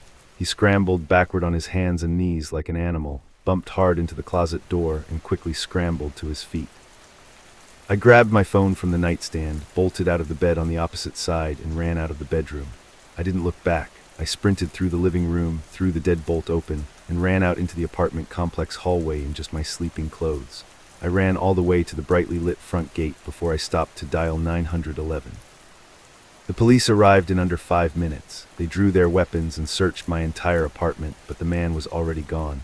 they found the window in the kitchen wide open. The locking mechanism had been completely broken from the outside, but it was done so cleanly that it looked totally normal when the window was pushed shut. They also found something else. When they searched my bedroom closet, they noticed a large, dark, greasy stain on the carpet in the very back corner, hidden perfectly behind some of my heavy winter coats. Next to the stain were a few empty food wrappers from my own kitchen pantry. The police told me the man hadn't broken in that night. He had been living inside my bedroom closet for days. He was coming out at night while I was sleeping to get food from the kitchen, and he was using the heavy laundry basket as a moving barricade to hide behind in case I woke up while he was sneaking around the room. I never went back to that apartment.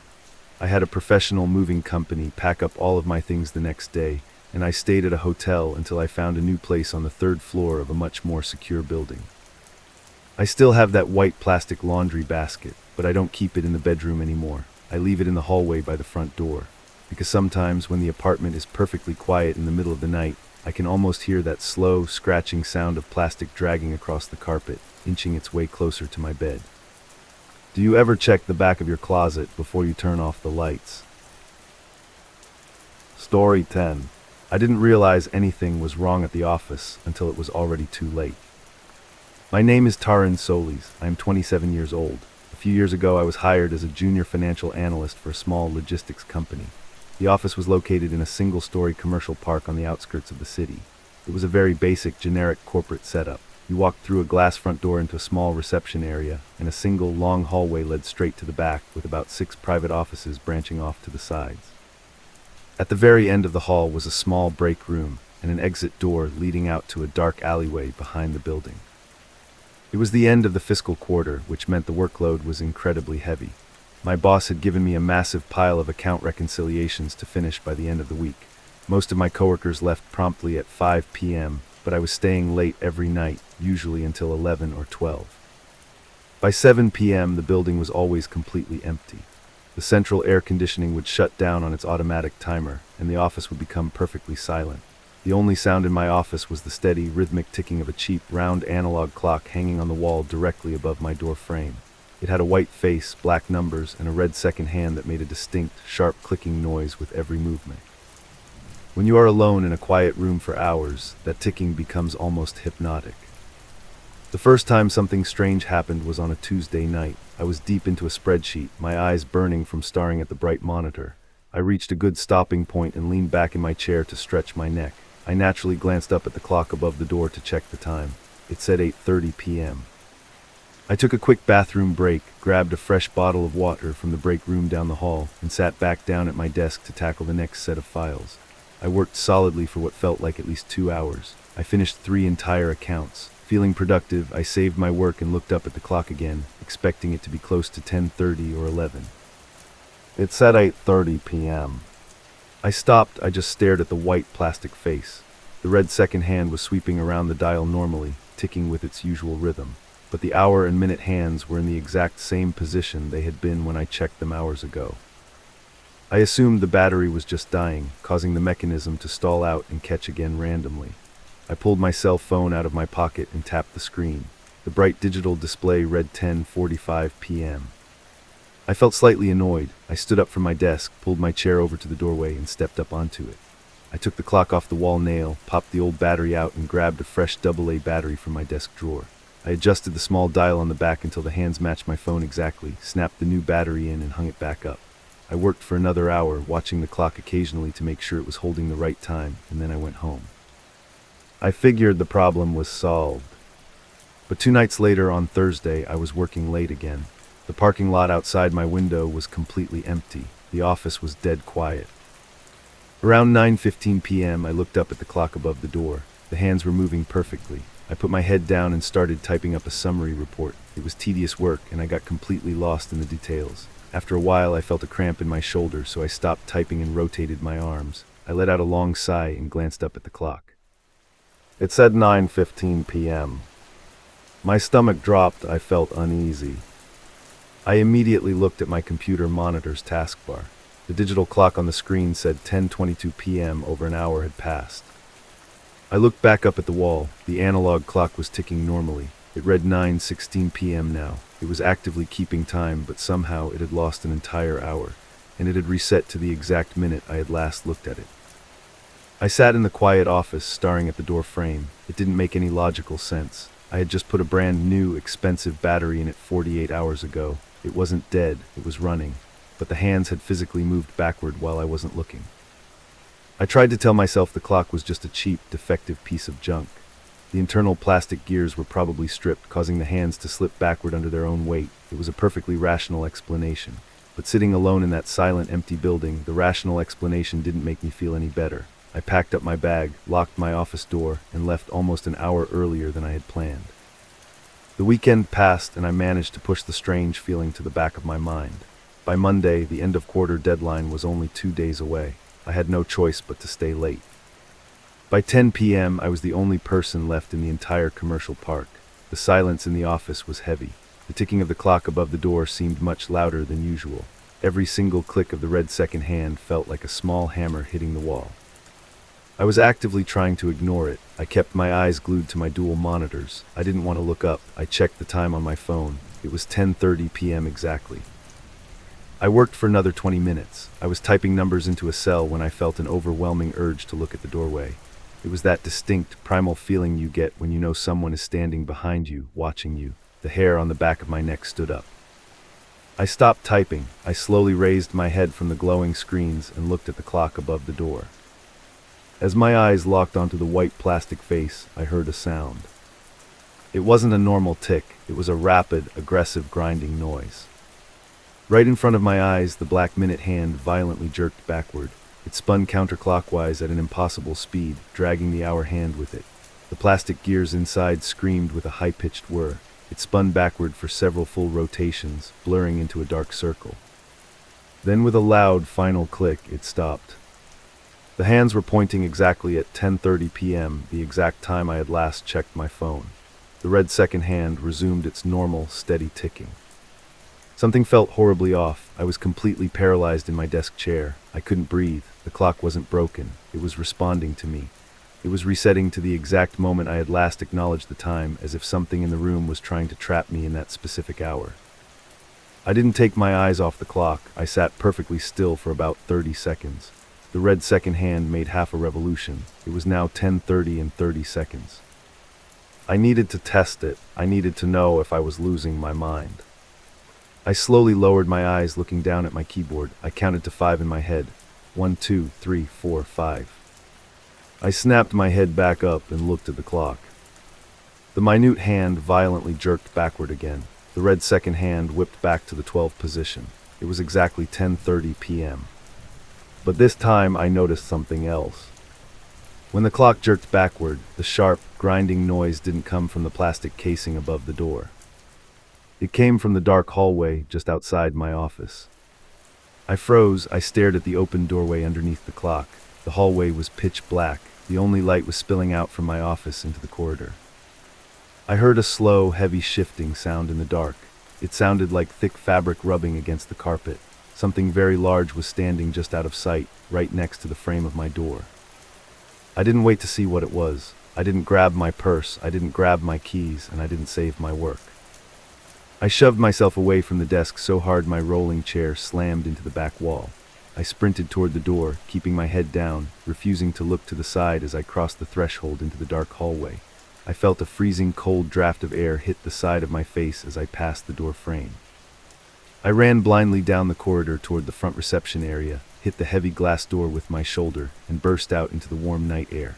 I kept running across the empty parking lot until I reached my car. I locked the doors and drove away as fast as I could. I called in sick the next day. When I finally went back to the office on Wednesday, it was the middle of the afternoon.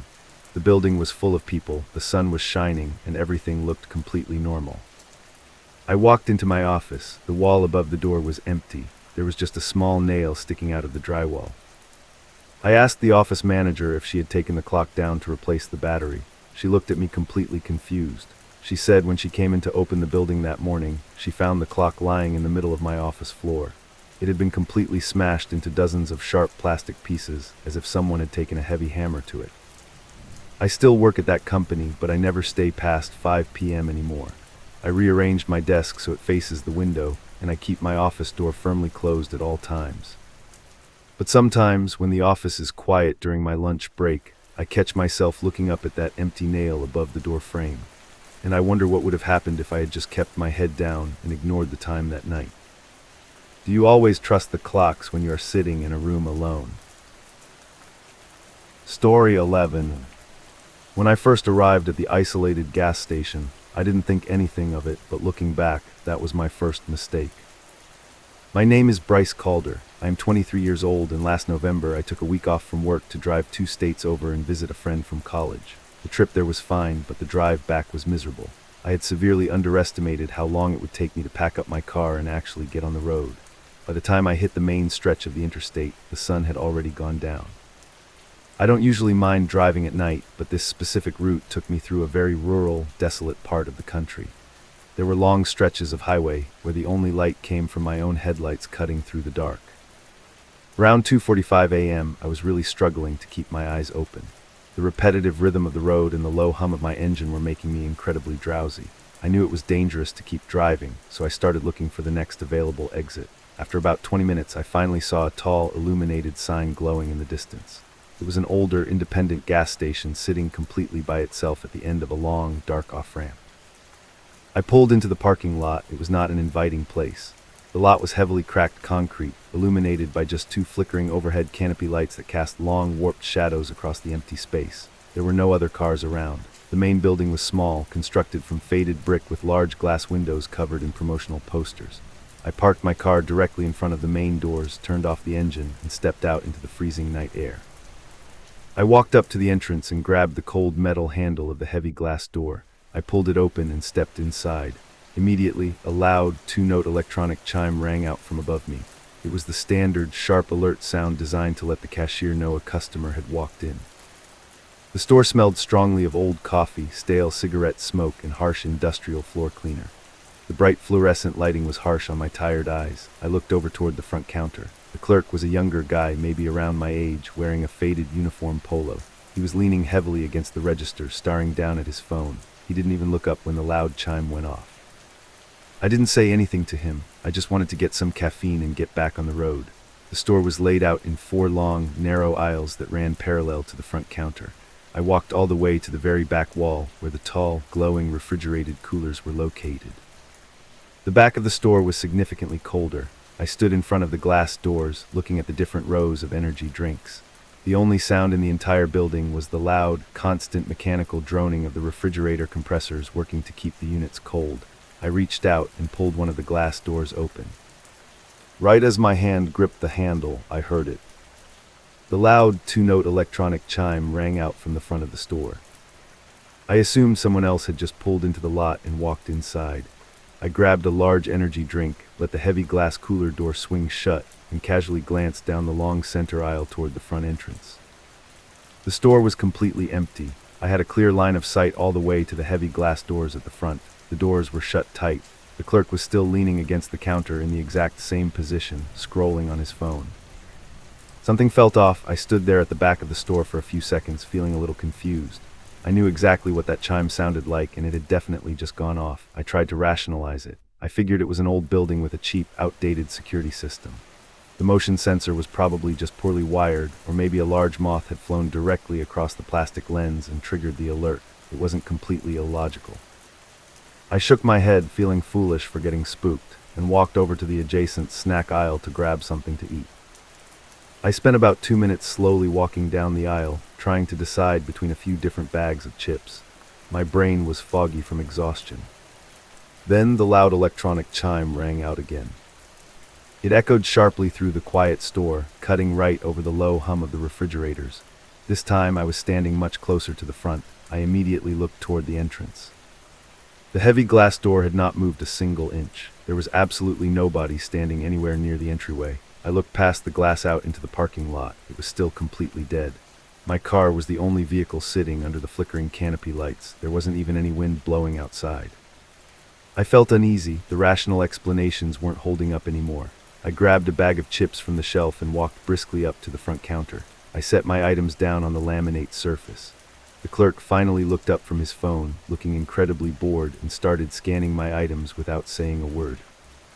I cleared my throat. Did someone else just come in? I asked, keeping my voice as casual as possible. The clerk looked at me, his brow furrowing in confusion. He shook his head. "No, man, it's just you." I pointed a finger toward the front doors. "I just heard the door chime go off twice while I was in the back. Is your sensor broken?" The clerk let out a heavy sigh and looked up at the small white plastic box mounted above the doorframe. He shrugged his shoulders indifferently. "I don't know, man. It's been doing that randomly for the last hour. My manager refuses to pay to get anything fixed around here. It's probably just a short in the wiring. It's annoying as hell." His explanation made sense, but it didn't completely settle my nerves. He told me my total. I pulled a $10 bill out of my wallet and handed it to him. He opened the cash register, counted out my change, and handed me a few crumpled bills and some coins. Just as I was reaching my hand out to take the change, it happened again. The loud two-note electronic chime rang out for a third time. Because we were standing less than 10 feet away from the entrance, the sound was incredibly loud and piercing. My stomach dropped completely. Both the clerk and I physically jumped at the sudden noise. We both froze instantly, turning our heads to stare directly at the front door. The heavy glass was shut tight, the metal frame hadn't shifted, the parking lot was completely empty. But this time I noticed a terrifying detail. On the bottom of the small white plastic sensor box, there was a tiny red LED light. It was blinking rapidly. I know exactly how those basic commercial motion sensors work. They aren't triggered by loose wires or electrical shorts. They operate using an invisible infrared beam that points straight down at the floor tile directly in front of the door. The only way the chime rings is if something physical passes through that beam and breaks the connection. And the red light was still blinking aggressively, meaning the sensor was actively detecting something moving right in the center of the entryway. But the space was completely, undeniably empty. There were no bugs, no shadows, nothing, just bare, dirty white floor tiles. The clerk realized it too. His bored expression completely vanished, replaced by a look of genuine fear. He slowly stepped out from behind the register and took 2 cautious steps toward the entrance. He didn't take his eyes off the empty space. The moment he got within 4 feet of the door, the small red light abruptly stopped blinking. Whatever was standing in the beam had moved out of the way. The clerk stopped in his tracks. He let out a nervous, breathless laugh, looking back at me with wide eyes. "Okay, that's weird," he mumbled, his voice shaking slightly. "I'm definitely leaving a note for the day shift to unplug that thing." I didn't laugh, I didn't say anything at all. The heavy silence in the store felt suffocating. I just wanted to get out of there as fast as physically possible. I grabbed my plastic bag off the counter, completely ignoring my change, and walked quickly toward the exit. I kept my eyes focused straight ahead. I didn't look at the empty floor space. I just pushed my shoulder against the heavy metal bar of the glass door. As I stepped through the frame, the electronic chime rang out loudly above my head, exactly like it was supposed to. I walked out into the freezing night air and let the heavy door swing shut behind me. It closed with a solid echoing click. I didn't stop walking. I crossed the cracked concrete parking lot at a brisk, purposeful pace, keeping my eyes locked on my car. The silence outside was absolute. There were no crickets, no distant highway noises, nothing. Just the sound of my own shoes hitting the pavement. I reached the driver's side door, pulled my keys from my pocket, and hit the unlock button. Right as my fingers wrapped around the cold plastic of the door handle, I heard it. The sound was muffled by the thick glass of the store windows, but it was completely unmistakable. The electronic chime had just rung again, from inside the building. I froze, my breathing stopped entirely. I slowly turned my head and looked back at the brightly lit gas station. The heavy glass door was completely shut. Nobody had come outside. But I could see the clerk through the large front windows. He wasn't behind the register anymore. He had backed up until his shoulders were pressed firmly against the cigarette display rack on the back wall. He was standing perfectly rigid, his face completely pale. He was staring wide-eyed out the front window, but he wasn't looking at me. His eyes were locked on the empty, dark space in the parking lot, directly behind my car. A massive surge of pure panic hit my chest. I didn't turn my head to see what was standing behind me. I didn't even hesitate. I violently threw my car door open, practically dove into the driver's seat, and slammed the door shut, locking it instantly. I jammed the key into the ignition, started the engine, and slammed my foot onto the gas pedal. I sped out of the parking lot, the sound of my tires slipping against the old asphalt echoing into the night.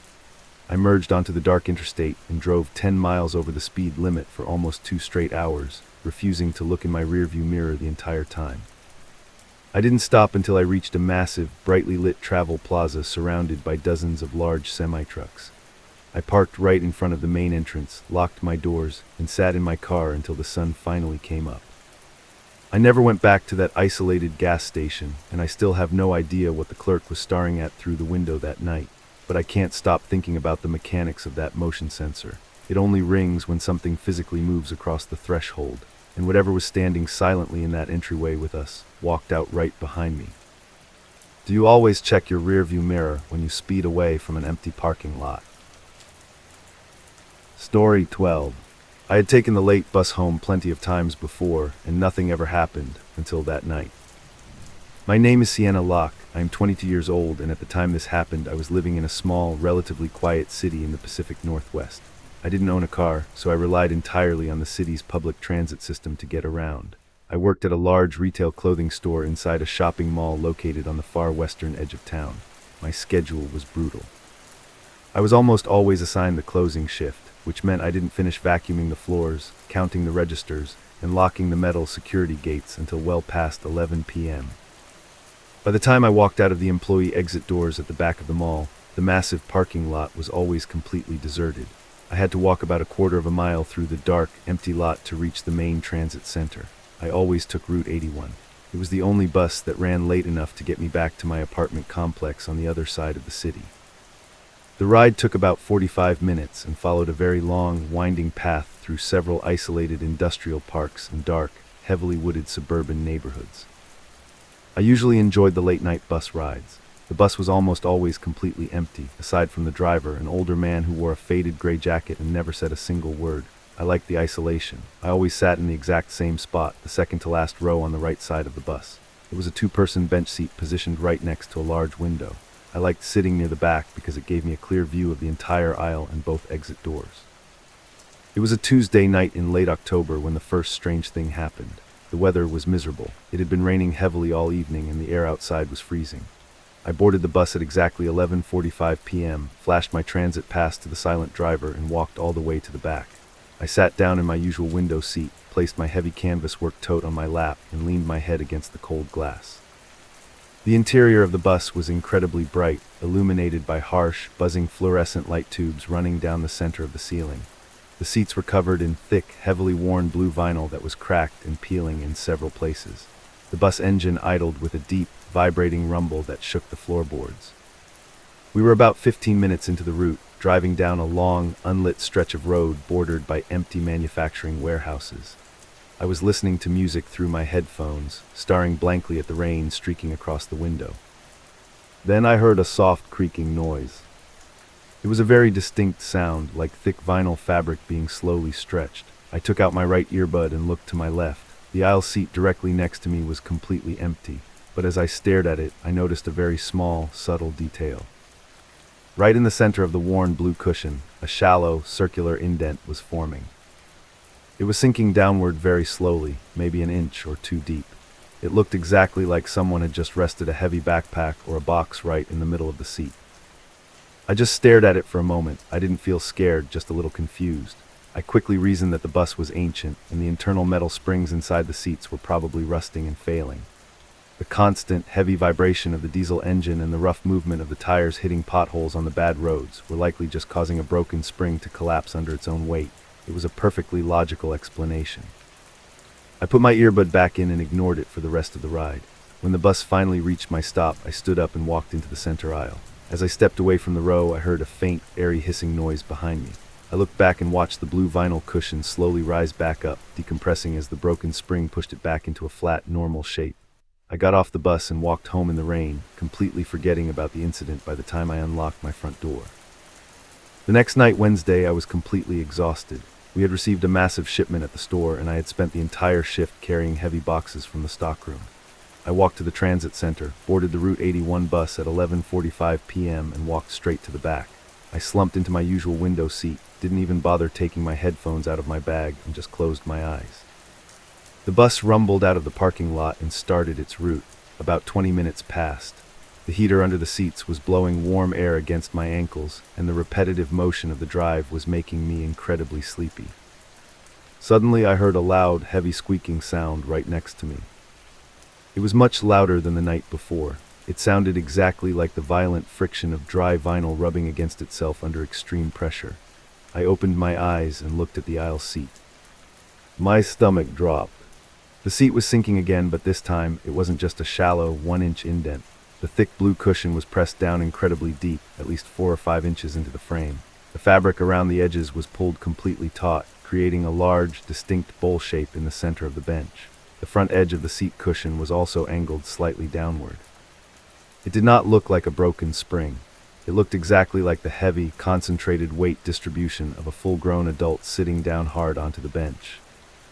Something felt incredibly off. I sat perfectly still, my back pressed tightly against the window, staring at the empty space next to me. There was no one on the bus except me and the driver, who was 30 feet away behind his plexiglass shield. The bright fluorescent lights illuminated every single corner of the vehicle. There were no shadows playing tricks on my eyes. As I watched the deep indent in the vinyl, the bus drove over a set of uneven railroad tracks. The heavy metal frame of the vehicle bounced violently. When the bus bounced, the indent in the seat next to me shifted. It didn't just stay flat. The center of the depression bounced upward slightly with the momentum of the bus, and then immediately settled heavily back down, exactly mimicking the way a dense, physical human body absorbs mechanical shock. I felt uneasy, a deep, heavy knot formed in my stomach. The rational explanations entirely vanished from my mind. I couldn't sit there for another 20 minutes. I abruptly stood up from my window seat, carefully sidestepping the deep indent in the cushion, and walked quickly to the very front of the bus. I sat in the first row directly behind the driver for the remainder of the trip, staring blankly out the front windshield. When I finally got off at my stop, I practically ran the 3 blocks to my apartment. By Thursday night, my anxiety was overwhelming. I spent my entire shift dreading the walk to the transit center. I checked my bank account on my phone, hoping I had enough extra money to call a rideshare service, but rent was due the next day, and I couldn't afford a $30 ride across town. I had no choice but to take the bus. I arrived at the stop just as the heavy folding doors hissed open. I stepped onto the bus, showed my pass, and made a firm decision. I was absolutely not going to the back. I sat down immediately in the 3rd row on the right side, just a few feet away from the driver. I figured whatever strange mechanical issue or bizarre phenomenon was happening in the back of the bus couldn't bother me up here.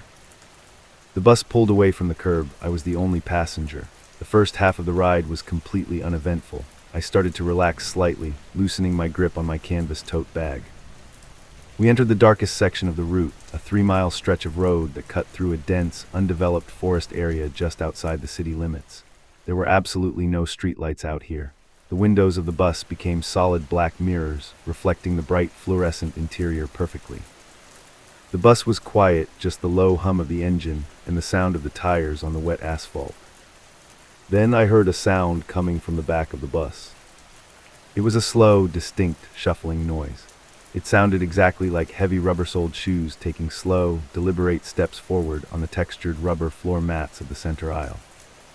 I stopped breathing. I kept my eyes locked forward, looking up at the large rectangular rearview mirror mounted above the driver's head. The mirror provided a clear view of the entire center aisle all the way to the back window. The aisle was completely empty. There was absolutely nothing there. But the sound of the slow, heavy footsteps continued. They were moving steadily up the aisle, getting closer to the front of the bus. They passed the middle exit doors. They passed the 5th row. The footsteps stopped abruptly, directly next to my row. For 2 agonizing seconds, the bus was completely silent.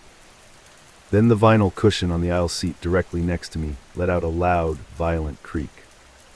I watched in my peripheral vision as the thick blue fabric sank rapidly downward, stretching deep into the metal frame. It formed that same heavy, unmistakable bowl shape. Immediately, the temperature in my row plummeted. It felt like someone had opened a freezer door directly next to me. A freezing cold, localized draft washed over my right arm and the right side of my face. I was completely paralyzed. I gripped the handles of my tote bag so hard my knuckles ached. I refused to turn my head to the left. I just stared straight ahead at the back of the empty seat in front of me. Then I felt the physical pressure. A solid, heavy, freezing mass pressed firmly against the outside of my right thigh. A fraction of a second later, a cold, dense weight leaned heavily against my right shoulder. It wasn't just a cold draft anymore. It was the undeniable physical sensation of a large person sitting far too close to me on the small bench, crowding my personal space and resting their body weight directly against my side. The cold began seeping through my thick winter coat, chilling my skin. I sat completely rigid, trapped against the window. Then over the low rumble of the bus engine, I heard a sound right next to my left ear. It was a faint, shallow, ragged breathing noise. It was slow and rhythmic, the sound of air being pulled through a dry, congested throat. I didn't scream, I didn't even look over. I just reacted on pure, terrified adrenaline. I reached my shaking left hand up, grabbed the yellow stop request cord running along the window, and yanked it down hard. The electronic bell chimed loudly through the bus. The driver hit the brakes, pulling the bus over onto the dark, gravel shoulder of the unlit road. The front folding doors hissed open. I didn't wait, I stood up quickly, turning my body toward the aisle. There was nothing visible in the seat, but the deep indent was still there. I had to force myself to push forward to get out of the row. As my legs moved through the empty space above the sunken cushion, I felt intense physical resistance. It felt exactly like trying to push my way through a heavy, freezing wall of dense water. The icy temperature bit into my legs, and the invisible, solid pressure gave way slowly as I forced my body past it. I burst out into the center aisle, sprinted down the 3 steps, and threw myself out the open front doors into the freezing night air. The driver didn't say a word. The doors hissed shut behind me, and the heavy diesel engine roared as the bus merged back onto the road, driving away into the darkness. I was standing completely alone on the shoulder of an unlit highway, miles away from my apartment, but I didn't care. I pulled my phone out, turned on the flashlight, and walked the remaining 3 miles home in the freezing cold. The very next morning, I called my manager and quit my job. I spent all my savings on a cheap, beat-up used car, and I have never set foot on public transit again.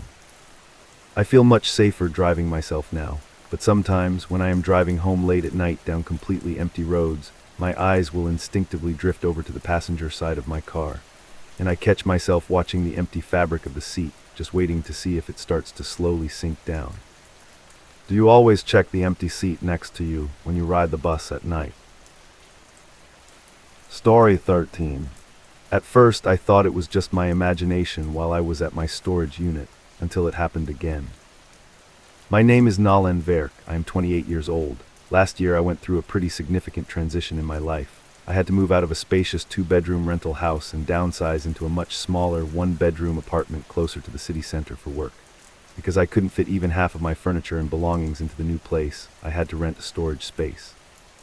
I chose a large 10x10 unit at a sprawling outdoor facility located on the very edge of town, mostly because it was the cheapest option available. The facility was called Westside Self-Storage. It was an incredibly massive, desolate property situated in a heavily industrial area, completely surrounded by empty lots and manufacturing warehouses. The layout was simple. It was just endless rows of long, single-story cinderblock buildings with bright orange, corrugated metal roll-up doors. The entire property was enclosed by a tall chain-link fence topped with barbed wire, and the only way in or out was through a single electronic security gate at the front entrance. After normal business hours, there was absolutely no staff on site. It was just you, the rows of metal doors, and the quiet hum of the distant highway. It was a Tuesday evening, right around 6:30 p.m., when the first minor incident occurred. I had just finished my shift at work and drove out to the facility to grab a few boxes of winter clothing that I had prematurely packed away. The sun was just starting to set, casting long, warped shadows across the cracked asphalt. I punched my access code into the keypad, waited for the heavy iron gate to slowly roll open, and drove my car down to row G. I parked directly in front of my unit, G42. I walked up to the bright orange door, pulled my keys out of my pocket, and reached for the lock. It was a heavy, solid brass padlock that I had bought specifically for the unit. It hung through a thick metal sliding latch that secured the roll-up door to the concrete floor bracket. As I reached for the lock, I stopped. The heavy brass padlock was turned sideways. I always made a very specific, deliberate point to snap the lock shut so that the keyhole was pointing straight down toward the concrete. It was just a weird habit of mine. But right now, the lock was twisted at a sharp 90-degree angle, resting awkwardly against the metal sliding latch. I thought it was strange, but I didn't overthink it. I figured a strong gust of wind might have blown against it, or maybe the heavy vibration from a large semi-truck driving past the facility on the main road had caused the metal latch to rattle, shifting the heavy padlock. I put my key in, popped it open, and slid the heavy latch back. I grabbed the handle and threw the corrugated door upward. It rolled open with a loud, deafening metallic clatter that echoed down the long, empty corridor of buildings. I walked into the dusty, dimly lit unit, found the box of winter clothes I needed, and carried it out to my car. I pulled the heavy door back down, slid the latch tightly into place, and snapped the brass padlock shut. I physically adjusted it with my hand, making absolutely certain the keyhole was pointing straight down. Then I got in my car and drove home. About a week and a half passed. It was a Thursday night, and the weather had turned incredibly cold and rainy. I was working on a personal project in my apartment and realized I needed a specific power drill that I had left in a toolbox at the storage unit. It was already past 8:15 p.m., but the facility allowed access until 10, so I grabbed my keys and made the drive. The industrial park was completely dead. The rain was coming down in a steady, freezing drizzle. I punched my code into the gate, drove down the long rows of orange doors, and parked in front of G42. The only illumination came from a few flickering yellow sodium lights mounted on the sides of the cinderblock buildings. I stepped out of my car, pulling my jacket tight against the rain, and walked up to my unit. My stomach dropped. The heavy brass padlock wasn't pointing straight down, and it wasn't just turned sideways like before. It was flipped completely upside down. The heavy bottom of the lock was resting directly on top of the metal sliding latch, defying gravity. There was absolutely no way the wind or a vibration caused that. The lock was heavy. It required deliberate physical manipulation to flip it upward and balance it on the metal bar. Someone had been touching my lock. I felt uneasy. I stood there in the freezing rain, looking up and down the long, empty corridor of orange doors. There were no other cars in the facility. The silence was heavy, broken only by the sound of rain hitting the asphalt. I grabbed the lock, inserted my key, and snapped it open. I threw the metal door up and immediately turned on the flashlight on my phone, sweeping the bright beam across the interior of the unit. Everything was completely untouched. My couch was still covered in a plastic tarp. The stacks of cardboard boxes were perfectly aligned. A thick layer of dust covered the surface of a wooden dresser near the front, and there were no footprints on the concrete floor. Nothing had been stolen, and nobody had broken in. But someone was actively messing with the lock on the outside. I grabbed my toolbox, feeling incredibly exposed and vulnerable in the dark, empty facility. I pulled the door down, secured the latch, and locked the padlock. Once again, I made sure it hung perfectly straight. I spent the entire weekend thinking about it. My mind raced with different scenarios. I wondered if someone was systematically testing all the locks in the facility, trying to figure out which ones were cheap enough to pick. Or maybe someone was watching me, learning my routine, waiting for me to leave something valuable inside. Whatever the reason, I didn't feel comfortable leaving my belongings secured by a lock that had been tampered with. On Monday evening, I stopped at a hardware store after work and bought the heaviest, thickest disc padlock they sold. It was one of those circular steel locks designed specifically to be bolt cutter proof. Around 9 p.m., I drove out to Westside Self-Storage to swap them out. The facility was predictably empty. The heavy iron gate closed behind my car with a loud, final clank. I navigated the dark rows, pulling up to Unit G42. The headlights of my car washed over the bright orange metal door.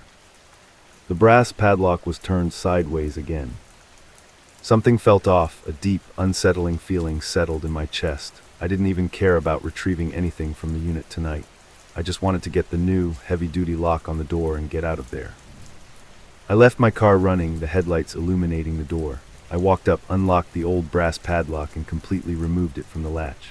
I didn't bother opening the roll-up door. There was no need. I just took the new circular steel lock out of its plastic packaging, slid the thick metal shackle through the sliding latch, and firmly pressed it shut. It engaged with a solid, satisfying mechanical click. The new lock was heavy, and it hung perfectly straight down, resting flush against the corrugated metal of the door. I took a step back, holding my old lock in my hand. I just stood there in the quiet glow of my headlights, staring at the new steel disc. I wanted to watch it for a minute, just to assure myself that it was secure and wouldn't move. The facility was completely silent. The rain had stopped earlier in the day, and the air was still. Then I heard a soft creaking noise. It was a subtle, metallic groan coming from directly in front of me. I kept my eyes locked on the door. Right in the center of the orange metal, about waist-high, the corrugated tin suddenly flexed outward. It only moved about 1/4 of an inch, but it was accompanied by a slow, heavy pressure sound. It looked exactly like someone was pressing their shoulder or their hands firmly against the inside of the door, pushing outward. As the metal door bowed outward under the unseen weight, the sliding latch pulled tight against the concrete frame. and as the latch shifted, the heavy circular steel lock slowly scraped against the metal, twisting perfectly sideways on its own. I was completely paralyzed, the breath caught in my throat. I stared at the sideways lock and then at the slight bulge in the metal door. Someone was inside my unit. They were standing right on the other side of that thin sheet of corrugated metal, inches away from me.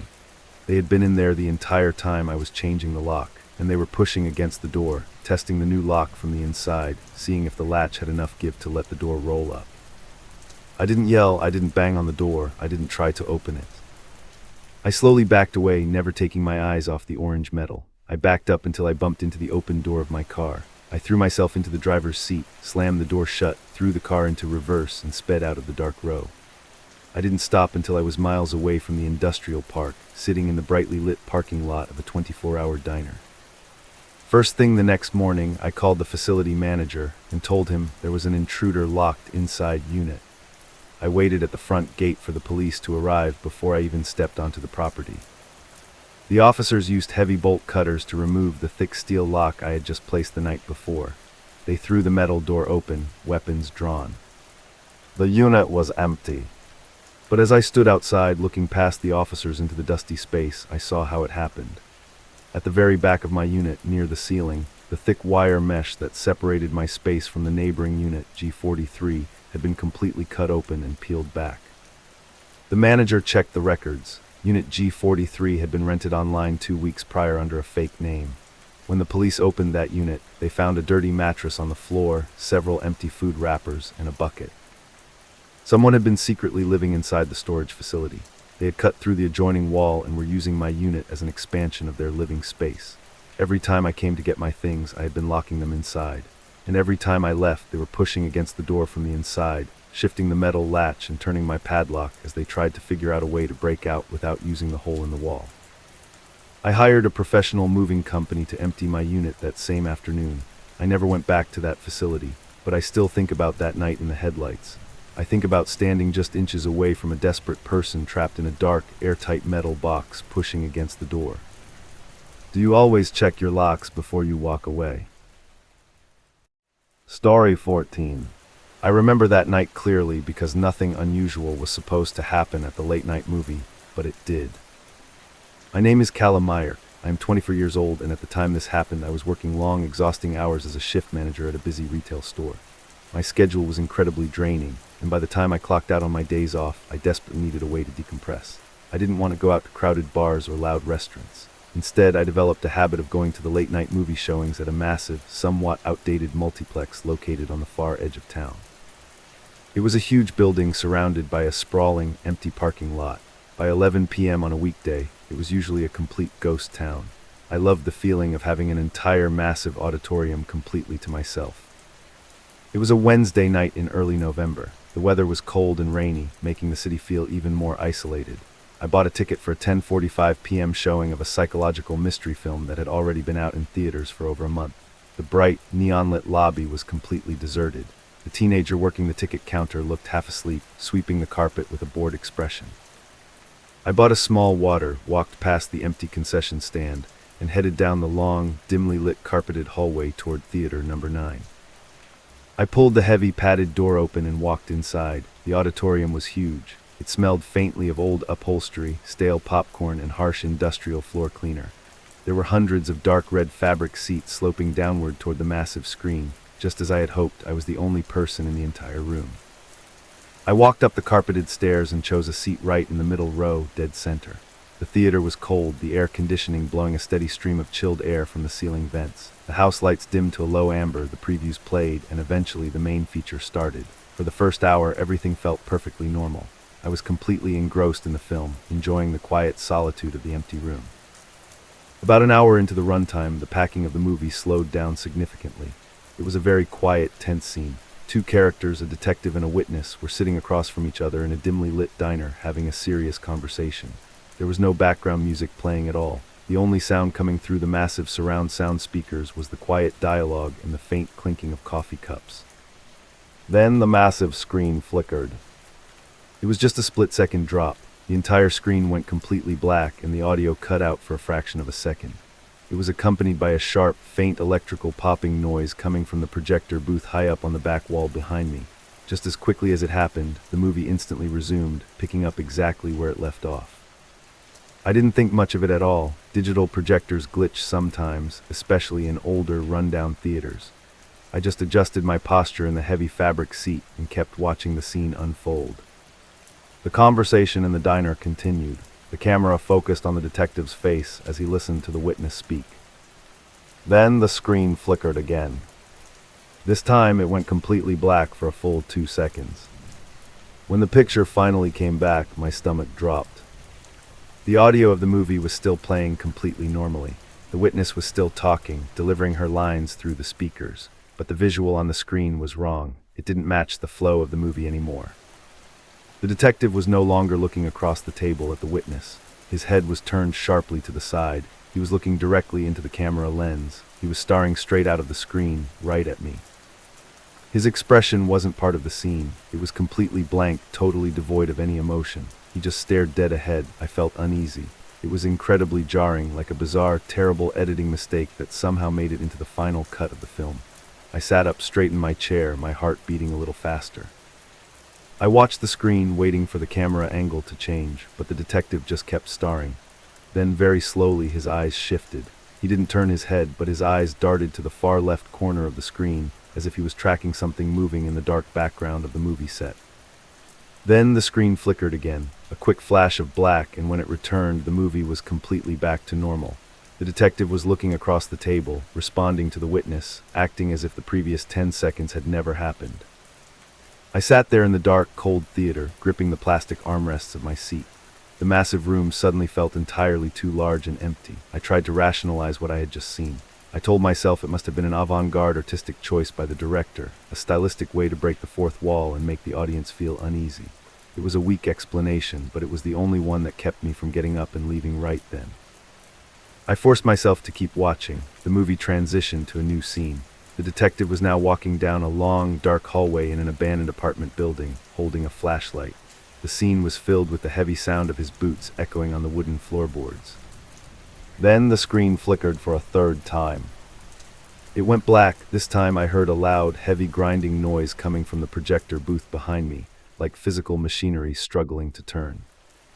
When the image returned, the reality of the movie completely broke down. The image was heavily lagging behind the sound. Through the speakers, I heard the audio of the detective walking. I heard a door creak open. I heard him call out, asking if anyone was there. But the visual on the screen was a full 10 seconds behind. I was watching the detective still walking down the middle of the hallway, his flashlight beam sweeping across the walls. The audio was entirely out of sync with his actions. Then the visual distortion became terrifying. The frame rate of the image slowed down to an unnatural crawl. The detective was moving in jagged, broken slow motion, while the audio continued playing at normal speed. Because the visual was lagging so heavily, the camera lingered on the dark end of the hallway much longer than it was supposed to. And in that delayed, slow-motion footage, I saw something that definitely was not part of the movie. As the detective slowly walked forward, a tall, dark silhouette stepped out of a doorway in the background of the shot. The audio had already moved past this moment. According to the sound, the detective had already opened a door and was searching a room. But on the screen, the visual was stuck in the past, showing this dark figure standing perfectly still in the hallway behind him. The figure didn't look like an actor, it was just a solid mass of shadow. And as the lagging, slow-motion image crept forward frame by frame, the figure slowly turned its head and looked directly into the camera lens. Something felt horribly off. The theater around me was completely silent, except for the out-of-sync audio blaring from the speakers. I stared at the dark figure on the massive screen. Then the lagging image did something impossible.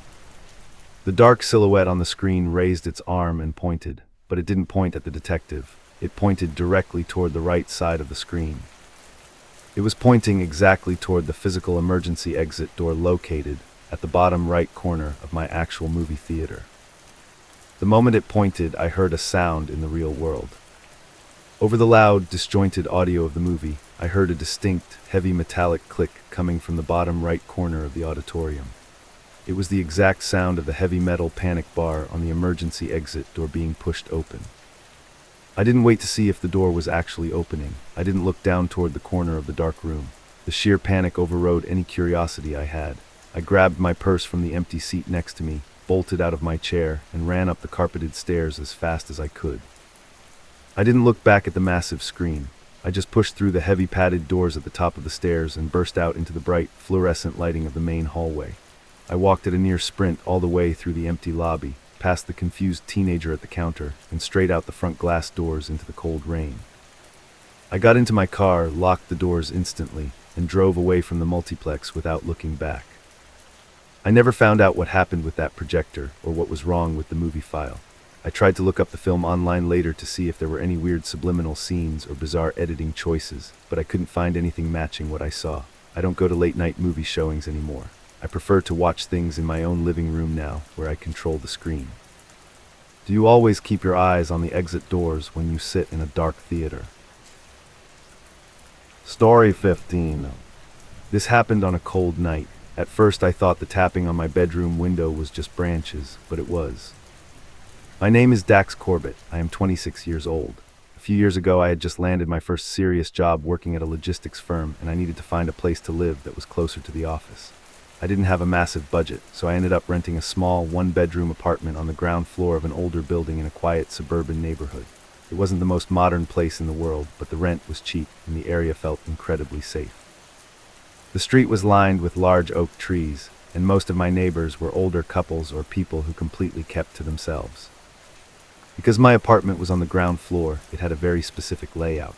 My front door opened up into a shared indoor hallway, but the only window in my entire bedroom faced the exterior side yard of the building. It was a very narrow strip of grass and gravel, bordered by a tall, solid wooden privacy fence that separated our property from the neighbor's driveway. There was absolutely no reason for anyone to ever walk down that narrow side strip. It was a dead end that only housed the building's air conditioning units and a few overgrown bushes. I'm an incredibly light sleeper, and I value my privacy. From the very first day I moved in, I established a strict nighttime routine.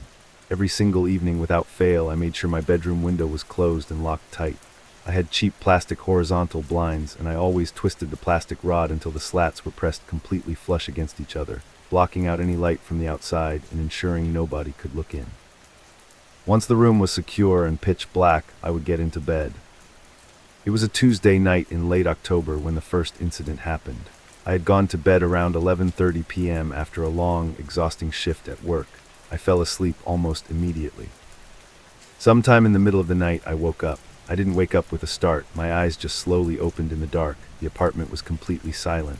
The central heating had kicked off, leaving the room perfectly still. I turned my head slightly on the pillow and looked at the glowing green numbers on my digital alarm clock. It was exactly 2:30 a.m. I lay there for a few moments, trying to let my eyes get heavy again. Then I heard a sound. It was a single, soft tapping noise coming from directly across the room. It sounded like a small, hard object making contact with the glass pane of my bedroom window. I stopped breathing for a second and just listened. The room remained completely quiet. There wasn't another sound. I didn't feel scared at all. I lived on the ground floor next to a bunch of overgrown landscaping. I immediately assumed the autumn wind had just blown a loose twig or a dry branch from the large rhododendron bush outside directly against the glass. It was the most logical, boring explanation possible. I pulled my blankets up a little higher, closed my eyes, and easily fell back asleep. When my alarm went off the next morning, I had completely forgotten about the noise. The next night, Wednesday, I followed my exact same routine. I locked the window, shut the blinds perfectly tight, turned off the lamp, and got into bed. I woke up again in the middle of the night. The room was freezing cold, and the silence felt heavy. I rolled over and looked at the digital clock on my nightstand. It was 2:29 a.m. I lay perfectly still on my back, staring up at the dark ceiling. I watched the clock out of the corner of my eye. A minute passed. The green numbers shifted to 2:30 a.m. Right as the minute changed, I heard the sound again. But this time it was different. It wasn't just a single random noise. I heard two distinct, deliberate strikes against the window glass. The impact was slightly louder than the night before, and it had a very specific rhythm. It sounded exactly like someone intentionally striking the glass to get my attention. My stomach dropped. I lay completely frozen in my bed, staring toward the dark corner of the room where the window was located.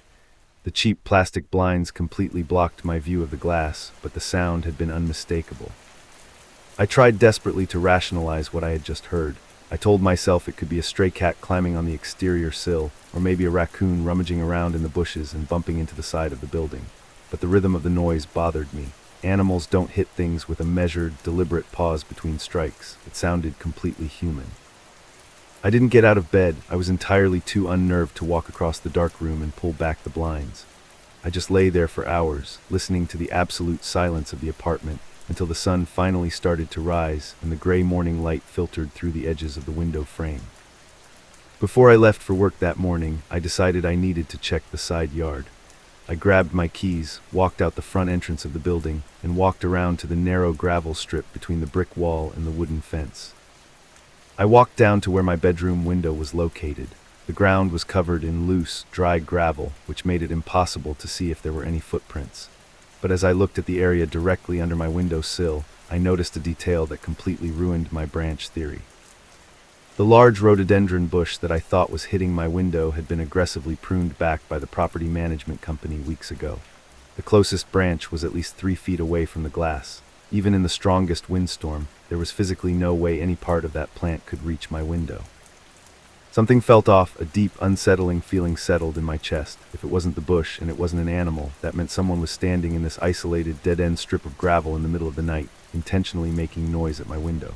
I stood there looking at the closed plastic blinds from the outside, feeling incredibly exposed. I went to work, but I was distracted and anxious the entire day. By Thursday night, the anxiety had turned into genuine fear. I did not want to go to sleep. I stayed up in my living room watching television until almost 1 a.m, putting off the moment I had to go into the bedroom. When I finally couldn't stay awake any longer, I went into the room. I checked the locking mechanism on the window 3 separate times to ensure it was fully engaged. I adjusted the blinds, making sure every single slat was perfectly flat and overlapping, leaving zero visibility into the room. I turned off the light and got into bed. I didn't sleep. I just lay there, staring at the glowing numbers on the clock, watching the time slowly tick by. 1:45 a.m., 2 a.m., 2:15 a.m. The silence in the apartment was deafening. Every time the building settled or a pipe creaked in the walls, my heart hammered against my ribs. The clock hit 2:29 a.m. I stopped breathing. I kept my eyes locked on the faint rectangular outline of the window in the dark. The seconds ticked by agonizingly slowly. The numbers changed to 2:30 a.m. I heard a sudden loud noise. It wasn't a soft strike this time. It was 3 heavy, forceful blows against the glass. The sound was incredibly loud in the quiet room. It sounded exactly like the thick knuckles of a closed human fist rapping aggressively against the pane. The force was so strong that I actually heard the glass vibrate within the metal window frame. I felt uneasy. Actually, I was completely terrified. The sound was so sudden and violent that I physically flinched backward against my headboard. I stared at the window. The ambient orange light from a distant street lamp usually cast a very faint, even glow against the closed white blinds. But right now, the lighting was wrong. Right in the lower center of the window, blocking the faint light from outside, was a massive, solid black shadow. It was the distinct silhouette of a person's head and broad shoulders, standing just inches away from the glass on the other side of the blinds. They were standing perfectly still, positioned right outside my bedroom. I didn't make a sound. I knew with absolute certainty that if I moved, if the bed springs squeaked or the blankets rustled, whoever was standing out there would hear it. They were listening for me. They were waiting to see if the noise had woken me up. They were waiting for me to pull back the blinds and look outside. I stayed completely paralyzed, pressed tightly against the wall. I didn't reach for my phone on the nightstand because the screen would instantly illuminate the room and give away my position. I just watched the massive, dark shadow against the plastic slats. For what felt like an eternity, the shadow didn't move. The person just stood there in the freezing gravel, waiting in the silence. Then after almost 10 full minutes, the shadow slowly shifted. I heard the faint, distinct sound of heavy shoes crunching very slowly on the loose gravel outside. The footsteps moved steadily away from my window, heading back down the narrow strip toward the front of the building, until the sound faded completely into the night. The shadow was gone. The faint orange glow returned to the blinds. I didn't sleep a single second for the rest of the night. I stayed sitting up in bed, my eyes wide open, waiting for the sound of breaking glass. When the sun finally came up and the room filled with daylight, I packed a duffel bag and immediately drove to my parents' house across town. I called my landlord that afternoon and broke my lease. I paid the severe financial penalty just to get out of that contract early. I hired a moving company to pack up my belongings a few days later, and I never spent another night in that ground floor apartment. I live in a completely different city now, in an apartment building on the 4th floor. I don't have to worry about anyone standing outside my bedroom window anymore, but the routine has never left me. Every single night, I still make sure the windows are locked tight and the blinds are completely shut before I turn off the lights. Because sometimes, when my apartment is perfectly quiet in the middle of the night, I catch myself looking over at the dark window, just waiting to hear a rhythmic sound against the glass. Do you ever check what's on the other side of your blinds when you hear a noise at night?